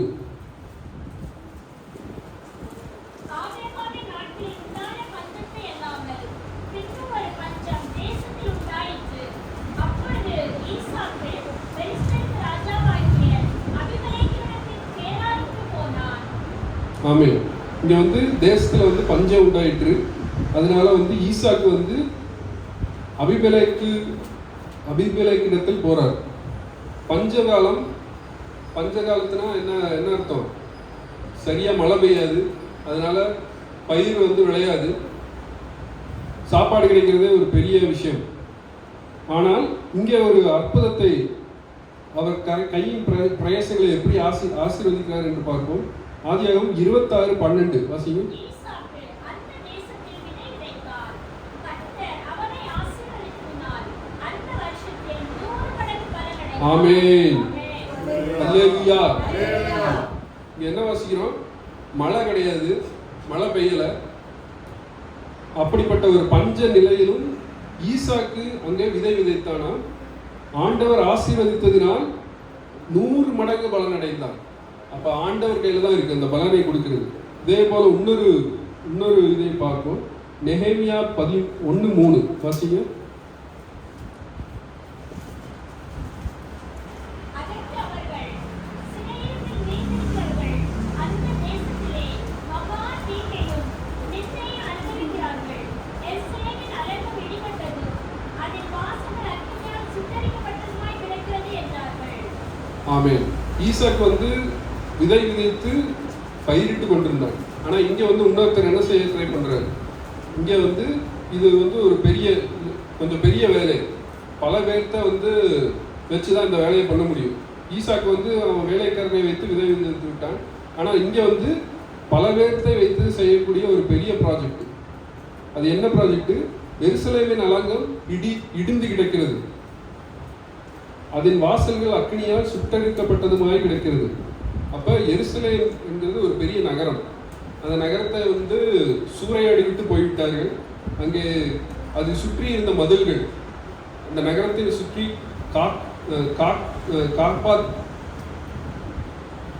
சுற்றி அலங்கம் கட்டி வைத்திருப்பார்கள். அந்த அலங்கத்தை வந்து எதிரிகள் வந்து இடித்து விட்டு போய்விட்டார்கள். இந்த அலங்கத்தை இப்போது இஸ்ரவேல் ஜனங்கள் திரும்ப கட்ட வேண்டும். இதற்காக அவர்கள் பிரயாசப்படுகிறார்கள். ஆனால் பலவிதமான எதிர்ப்புகள் அவர்களுக்கு வருகிறது. அவர்கள் கட்டி கொண்டுதான் இருந்தார்கள், அந்த அலங்கங்களை கட்டி கொண்டிருந்தார்கள். ஆனால் சுற்றி இருந்த ஜனங்கள் அதை பிடிக்காமல், நீங்கள் கலகம் பண்ணுகிறதற்காக தான் இப்படி அலங்கங்களை திரும்ப எழுப்புகிறீர்கள் அப்படி என்று சொல்லி சன்பல்லாத்து தொபியா என்னும் நபர்கள் மூலமாக அவர்கள் எதிர்ப்பை தெரிவித்துக் கொண்டே இருக்கிறார்கள். வேலை செய்ய விடாமல் அவர்களை தடுத்து கொண்டிருக்கிறார்கள். ஆனாலும் ஆண்டவர் இந்த வேலையை ஆசீர்வதித்ததினால் நெகேமியா 6:15 வாசிய.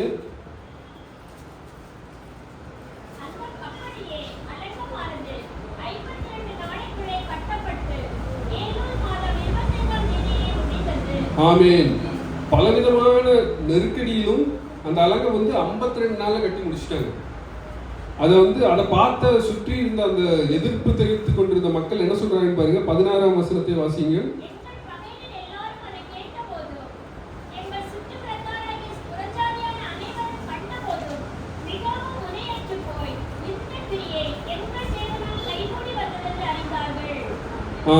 இந்த கிரியை எங்கள் தேவனால் வந்தது என்று அறிந்தார்கள்.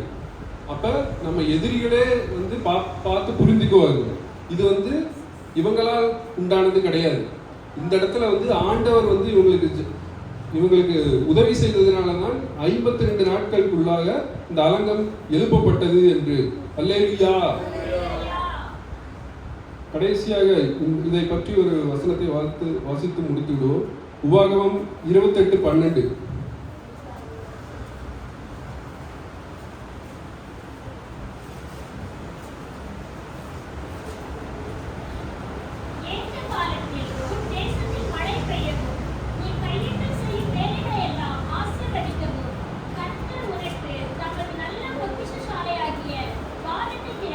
ஆமென்.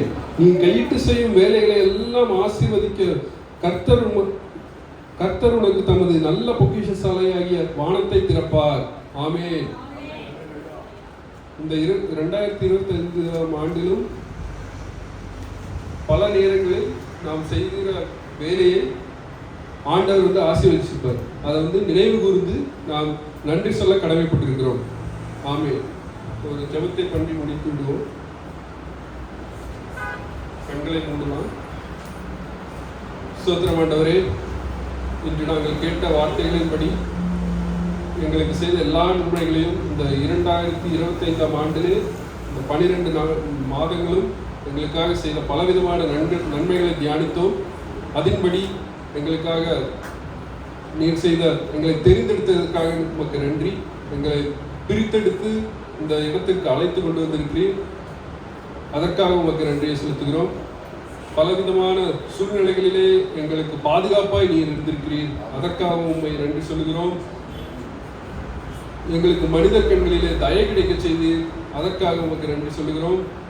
நாங்கள் கையிட்டு செய்யும் எல்லா காரியங்களிலும் எங்களுக்கு ஆசீர்வாதத்தை தந்தீர். அதற்காகவும் உமக்கு நன்றி சொல்லுகிறோம். இந்த வசனங்கள் எங்கள் இருதயங்களிலே பதிய வேண்டும். இதன் மூலமாக நாங்கள் நூறத்தனையாக பலன் கொடுக்க கிருபை செய்யும். ஆசீர்வதியும் வழிநடத்தும். இயேசுவின் நாமத்தினால் ஜெபிக்கிறோம் நல்ல பிதாவே. கரங்களை தட்டி கத்திர மகிமை கொடுத்தோம். அப்படின்னு எழுதியிருக்கலாமா? ஹல்லேலூயா, நன்றி, ஹல்லேலூயா.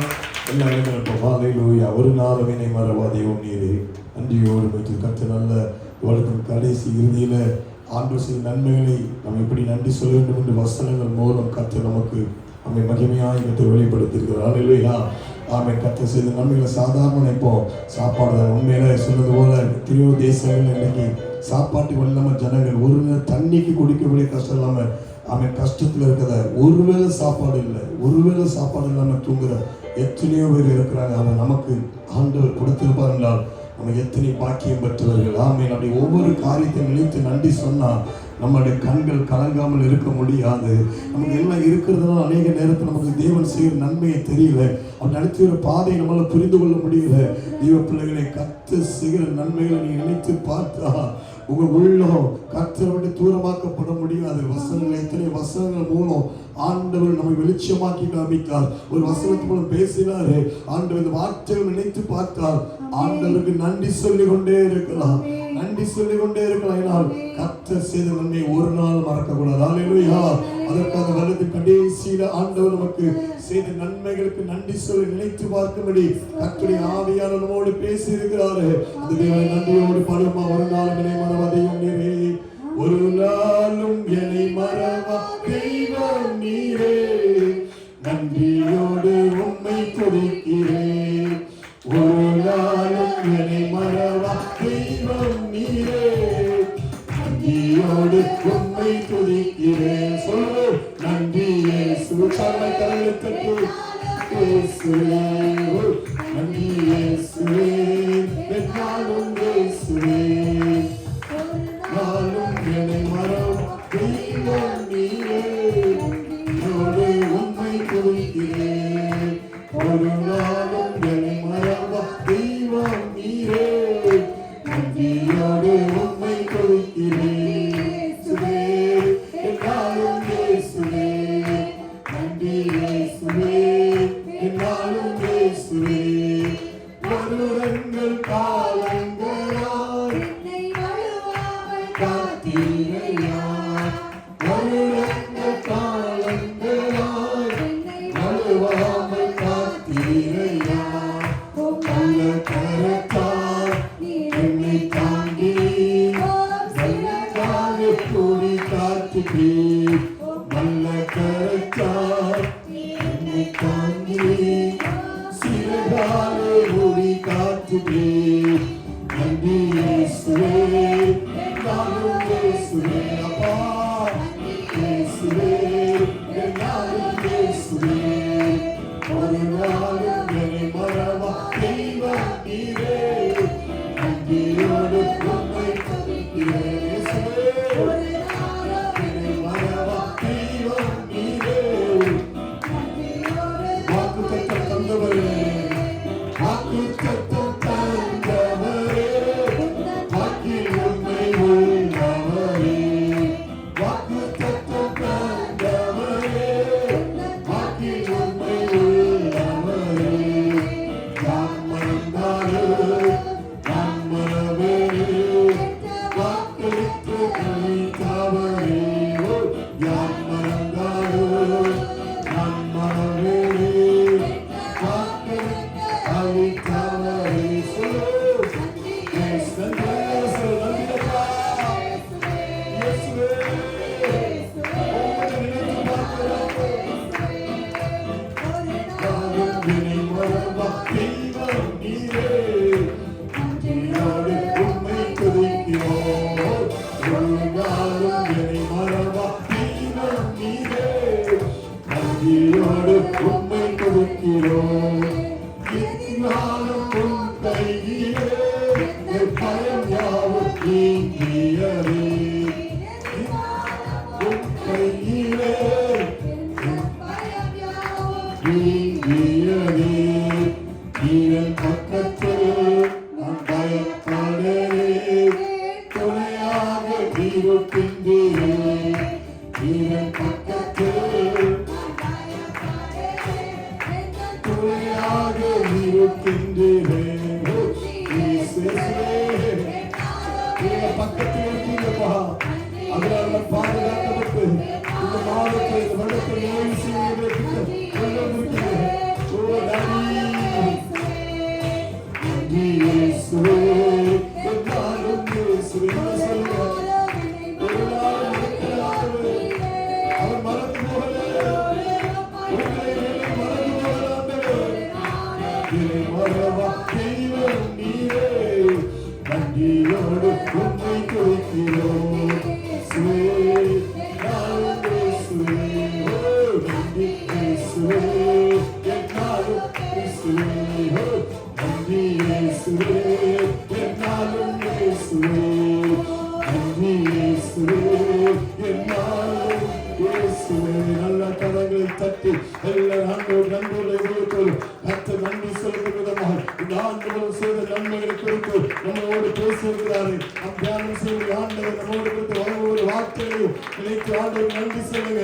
ஆண்டவரே, நான் மறந்து போனாலும் மறக்காதபடி ஆண்டவர் வசனத்தின் மூலம் நம்மை தட்டி எழுப்பி இருக்கிறார். ஆகையில மறந்து செய்த நன்மையை ஒருவேளை மறந்து இருப்பீர்களாலும் ஆண்டவர் செய்த நன்மையை மறுபடியும் நமக்கு ஞாபகப்படுத்தும்படி தன்னுடைய மனமுறையில் வார்த்தையை வெளிப்படுத்தியிருக்கிறாரு.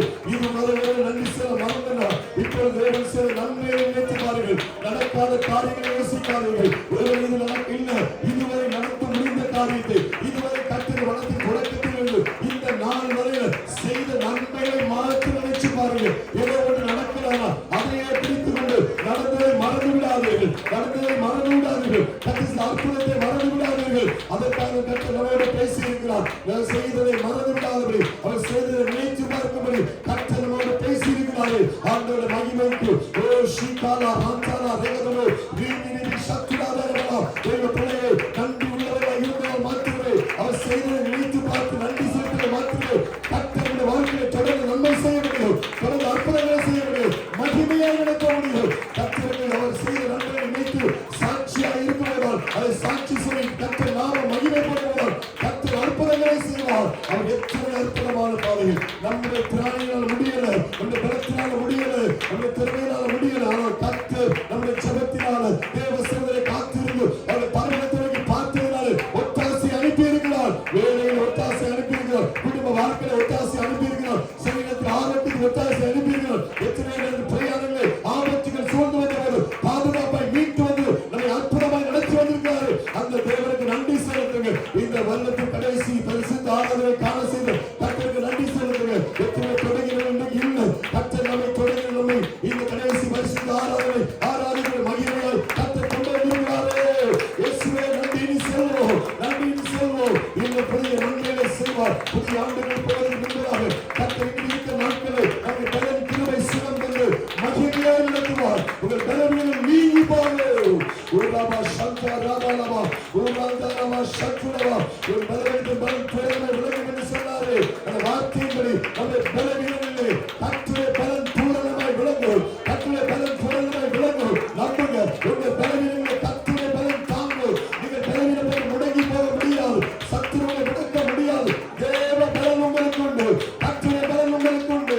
ஆவியான பலன் உங்களுக்கு உண்டு. தேவ பிள்ளையே, இன்றைக்கு பலப்படுத்தியிருக்கிறார்கள். வார்த்தையால் பலப்படுத்தியிருக்கிறார். வார்த்தையால் நன்றி சொல்லுங்கள். உங்களை நினைவூட்டி ஒருவரை தட்டி எழுப்பி இருக்கிறார். ஆவிக்குரிய ஜீவத்தில் நன்றி செலுத்துவது மிக முக்கியமானது. தேவன் செய்த நன்மையை நினைத்து பார்ப்பது மிக மிக முக்கியமானது. அதை யார் செய்யணுமோ அவர்கள் தேவன் ஆசீர்வதிக்க முடியும். அவர்களை மறுபடியும் தேவன் உயர்த்த முடியும். ஆண்டவர் இந்த வார்த்தை மூலம் உடன்பட்டு இருக்கிறார். ஒருவேளை மறந்துதான் ஆண்டவர் நன்றி செலுத்தி இருக்கிற நாட்கள்ல 3 நாட்கள்ல ஆண்டவரே இதெல்லாம் செஞ்சீங்கப்பா, இந்த காரியத்துல உதவி செஞ்சீங்க. சாப்பாட்டு காரியத்துல குறை வைக்கவே இல்லை ராஜா. ஆரோக்கியத்துல வந்து குறை வைக்கலையா. எங்களுடைய பாதுகாப்பு பிரயாணங்களை நீங்கள் ஒருபோது வெட்டி கொடுக்கல. இப்படி எத்தனை நன்மைகளை செஞ்சு வந்தீங்க. என் வேலை சிலத்துல கரண்ட் கூட இருந்தப்பா, அதுக்கு நான் நன்றி செல்ல மறந்துட்டேன். இன்றைக்கு இந்த ஆராதனை நீங்க பேசுற வார்த்தையை நினைத்து நான் நன்றி செல்ல கடமைப்பட்டிருக்கிறேன். அதிகமாக நன்றி செலுத்த விரும்புகிறேன். இதுதான் தேவன் ஆசீர்வதிக்கும்படி உங்களை வந்து ஞாபகப்படுத்தி இருக்கிறார். நீங்க நன்றி செல்லலாம். அடுத்த ஆசீர்வாதம் இல்லை, அடுத்த மேன்மை இல்லை, அடுத்த ஆண்டு நன்மையை பார்க்க முடியாது. அதற்காக கற்றுக்கொண்ட ஊழியக்காரன் மூலம் தன் வசனத்தை உறுதிப்படுத்தியிருக்கிறார். வார்த்தையை உறுதிப்படுத்தியிருக்கிறார். என் பிள்ளைகளுக்கு ஆசீர்வதிக்கப்பட வேண்டும். அதுக்கு எது தடையாயிருக்கிறது? நன்றி செல்ல மறந்திருக்கிறார் என்பதை ஆண்டவர் ஞாபகப்படுத்தி பேசியிருக்கிறார். ஷாலாபாலா ஜிடாபாலா ராக்கா சிறிதாயும் பெரிதாயும் நன்றி உள்ளவர்களாக இருப்போம். வார்த்தைகளுக்கு மகிமையாய் கர்த்தருக்கு நன்றி செலுத்துவோம். Thank you Jesus. அது நன்றி செலுத்துவோம் ஆண்டவரே. கோடி கோடி நன்றி அப்பா. நன்றி செலுத்துவோம் ஆண்டவரே. ஹalleluya. Thank you Jesus. உண்மையாகவே கர்த்தர் நம்மோடு பேசி நம் மறந்திருந்தாலும் ஞாபகப்படுத்தும்படி இந்த கடைசி ஆராதனையில தேவனுக்கு எதெல்லாம் நம்ம நினைச்சு பார்க்க நீ தெளிவா வசனத்தோடு நம்மோடு பேசியிருக்கிறார். வசனத்தோடு பேசியிருக்கிறார். அத்தனை வசனங்களை கொடுத்து நம்மை ஒரு முறைகளை ஞாபகப்படுத்தியிருக்கிறார். மறந்துடாத மகனே மகளே, நான் இல்லைன்னு இருந்த ஆண்டு இருந்து முடிக்கிறது கூட நான் இல்லைன்னு இருக்க முடியாது. உனக்கு ஒருத்தனை வருடம் 12 மாதம் உனக்கு சாப்பாடு உன் பலத்தினால் அல்ல, நான் கூட இருந்தாலும் கிடைத்தது. பாதுகாப்பு என் கூட தான் கிடைச்சு என்று சொல்லி வசனத்தோடு நம்மோடு பேசியிருக்கிற கர்த்தர் எத்தனை நேசிக்கிறார், நம்மள எவ்வளவு நேசிக்கிறார். என் பிள்ளை செய்த மறந்து போகக்கூடாது என்று ஞாபகப்படுத்தி இருக்கிறார். அந்த கத்துக்கு ஒருவரோட கரங்களை தேடி கத்துடைய ஊழியக்கார ஒருவரோட அவரை கரங்களுக்கு மகிமைப்பட கத்துடைய மகிமை செலுத்தி வரவேற்போம். ஹல்லேலூயா. நன்றி நன்றி சோத்திரம் சோத்திரம் சோத்திரம் சோத்திரம் இயேசுவே உமக்கு நன்றி ஆண்டவரே. துதிக்கிறோம் ஆண்டவரே. பரிசுத்தமும் இரக்கமும் கிருபையும் ஆண்டவரை நன்றி செலுத்துகிறோம்ப்பா. உன்னதமான கர்த்தர் ஆண்டவரே, இந்த இடத்தின் ஆரம்பத்திலிருந்து பல பாடுகள் வழியாக இருந்தாலும் எங்களை தகப்பன் கைவிடாதபடி இந்த இடத்தின் கடைசி பரிசுத்த ஓய்வு நாளை எங்களை ஒன்று சேர்த்ததுக்காக நன்றி செலுத்துகிறோம். அநேகர் இன்றைக்கு வர தடைப்பட்டிருந்தாலும் தகப்பன் எங்களை விசேஷமாய் நினைவு கூர்ந்தபடினால எங்களை ஆராதனை கலந்து கொள்ள கற்று கிருபை தந்திருக்கீங்க. அதற்காக உங்களுக்கு கோடி ஸ்தோத்திரம் அப்பா. இன்னைக்கு விசேஷமான வார்த்தையை எங்கள் மத்தியில் கொண்டு வந்த கத்தலை ஊழியக்காரர் குடும்பத்தை இந்த ஊழியர்களை கத்தனை கரத்தில் ஒப்பு கொடுக்கிறோம் அப்பா. நீங்கள் மகிமையாய் ஆண்டவரே அவர்கள் ஆரம்பித்த அந்த ஊழியத்தில் தேவன் இருக்கிறத நாங்கள் பார்த்தோம் ஆண்டவரே. ஆண்டவர் இன்னும் கத்தனை மகிமையான காரியத்தை செய்ய போறீங்க ஆண்டவரே. அநேக ஆயிரங்களுக்கு நீங்கள் பயன்படுத்த போறீங்க. ஒரு தலைமைத்துவத்தில் அவர்கள் நிறுத்தி நீங்கள் நடத்துறீங்க. அதற்காக சோத்திர ஆண்டவரே. அந்த கிருபை அபிஷேகத்துக்கு நடத்துறீங்க. அந்த தேவனாகி கர்த்தர் அவர்கள் குடும்பத்தையும் ஆண்டவரே ஊழியர்களையும் அதிகமாய் ஆசீர்வதிக்கும்படி செபிக்கிறோம் அப்பா. எடுக்கிற ஒன்று ஆத்துமாக்களுக்காய் அவர் எடுக்கிற பிரயாசங்களை கர்த்தர் ஆசீர்வதிக்கும்படி செபிக்கிறோம் அப்பா. இன்னும் பெரிதான காரியங்களை செய்ய கர்த்தர் கிருபை பலன் அபிஷேகத்தை கொடுத்து நடத்தும்படி செபிக்கிறோம் அப்பா. அந்த ஊழியர்கள் பிரயாணங்கள் எல்லாம் பாதுகாப்பாக இருக்கட்டும் ஆண்டவரே. வெகு தூர பிரயாணங்கள் உண்டு அப்பா. எல்லாவற்றையும் கர்த்தர் பொறுப்பெடுக்கும்படி செபிக்கிறோம். இருக்கிற இடங்களில் பெங்களூர் பட்டணத்தில் ஆண்டவரே மகிமை விளங்க பண்ணுங்க ராஜா. அந்த வேலை காரியங்களை தேவன் இன்னும் அதிகமான மேன்மை கொடுங்க ராஜா. உமக்காக ஆண்டவரை கொடுத்து ஊழியத்தை செய்யறாங்கப்பா. வருமானத்தை முழுவதும் கர்த்தருக்காய் கையில் செலவழித்து இந்த ஊழியத்தை பல வழியில நிறைவேற்றுகிற பிள்ளைகளை அதிகமாய் ஆசீர்வதிக்கும்படி ஜெபிக்கிறேன் ஆண்டவரே. இன்னைக்கு வந்து ஆராதனை கலந்து கொண்ட ஒவ்வொரு கர்த்தருடைய பிள்ளைகளுடைய கருத்தில் ஒப்பு கொடுக்கிறோம். கர்த்தர் விசேஷமாய் ஆசீர்வதிங்க ராஜா. இந்த கருத்தில் ஒப்பு கொடுக்கிறோம். என்ன தேவைகள் வந்திருக்கிறாங்களோ கர்த்தர் அறிந்திருக்கீங்கப்பா. தேவைகளை நிறைவாக்கி நீ அனுப்புவதற்காக ஸ்தோத்திரம். நல்ல சுகத்தோடு பலத்தோடு காத்து கொள்ளும்படி செபிக்கிறோம். இருக்கிற இடத்தில் இறுதி நாட்கள் பிள்ளை இன்னும் இந்த சமத்தில் நெருங்க காத்திருக்க ஆண்டவர் அனுக்கிரகம் செய்யும்படி செபிக்கிறோம்ப்பா. எல்லா கிருபை ஆண்டவர் அதிகமாய் கொடுக்கப்பா. தொடர்ந்து தடைப்பட்ட மக்களை தொடர்ந்து வருகிற புது ஆராதனை வர கத்த உதவி செய்யும்படி ஜெபிக்கிறோம் அப்பா. விசேஷமாக நீ சாப்பாடு உதவி செய்ய குடும்பத்தை ஆசீர்வதிங்க. கர்த்தர் இன்னும் மேன்மேலும் உயர்வையும் ஆண்டவரே பொருளாதாரத்தில் இன்னும் அதிக உயர்வை கொடுக்கும்படி ஜெபிக்கிறோம். நல்ல ஆரோக்கியத்தை கொடுக்கும்படி ஜெபிக்கிறோம்ப்பா. ஆசீர்வதித்தல்லங்கப்பா. விசேஷமாக சாட்சியை எங்கள் மத்தியில் பகிர்ந்து கொண்ட ஜிகி ஆண்டவர்களுக்காக துதிக்கிறோம் அப்பா. அவர்கள் இன்னைக்கு ஒரு நல்ல ஒரு அனுபவ சாட்சியை கொடுத்தாருங்க ராஜா. இன்னைக்கு பிரயோஜனமாக இருக்கும்படி ஆண்டவரை வாழ்க்கையில் எப்படி பாடுகளை கடந்து கர்த்தர் இன்றைக்கு ஒரு மேன்மையை கொடுத்திருப்பார் என்பதற்கு ஒரு ஜீவனுள்ள சாட்சியை நிறுத்திருப்பதற்காக சோதனப்பா. அவங்களுடைய ஊழியத்தை இன்னும் அதிகமாக நீ ஆசீர்வதிக்க ஒப்பு கொடுக்கிறோம் அப்பா. தொடர்ந்து நீங்க மகிமைப்படுங்க. இந்த கரத்திலும் தாழ்த்திகளை ஒப்பு கொடுக்கிறோம். கர்த்தர் ஒருவருக்கு எல்லாம் மகிமை செலுத்துகிறோம். கர்த்தர் இயேசு கிறிஸ்து நாமத்தில் ஜெபிக்கிறோம் ஜீவனுள்ள நல்ல பிதாவே. சேர்ந்து சொல்லுவோம். என் ஆத்துமாவே கர்த்தரை ஸ்தோத்திரி, பரிசுத்த நாமத்தை ஸ்தோத்திரி. என் ஆத்துமாவே கர்த்தரை ஸ்தோத்திரி, சகல பாரங்களையும் மறவாதே. ஆமென். நம்முடைய கர்த்தராகிய இயேசு கிறிஸ்துவின் கிருபையும் பிதாவுடைய தேவன் அன்பும் பரிசுத்த அன்பின் ஐக்கியமும் இன்றும் என்று சதா காலங்களிலும் நம் அனைவரிலும் என்றும் நிலைத்திருப்பதாக. அல்லேலூயா அல்லேலூயா.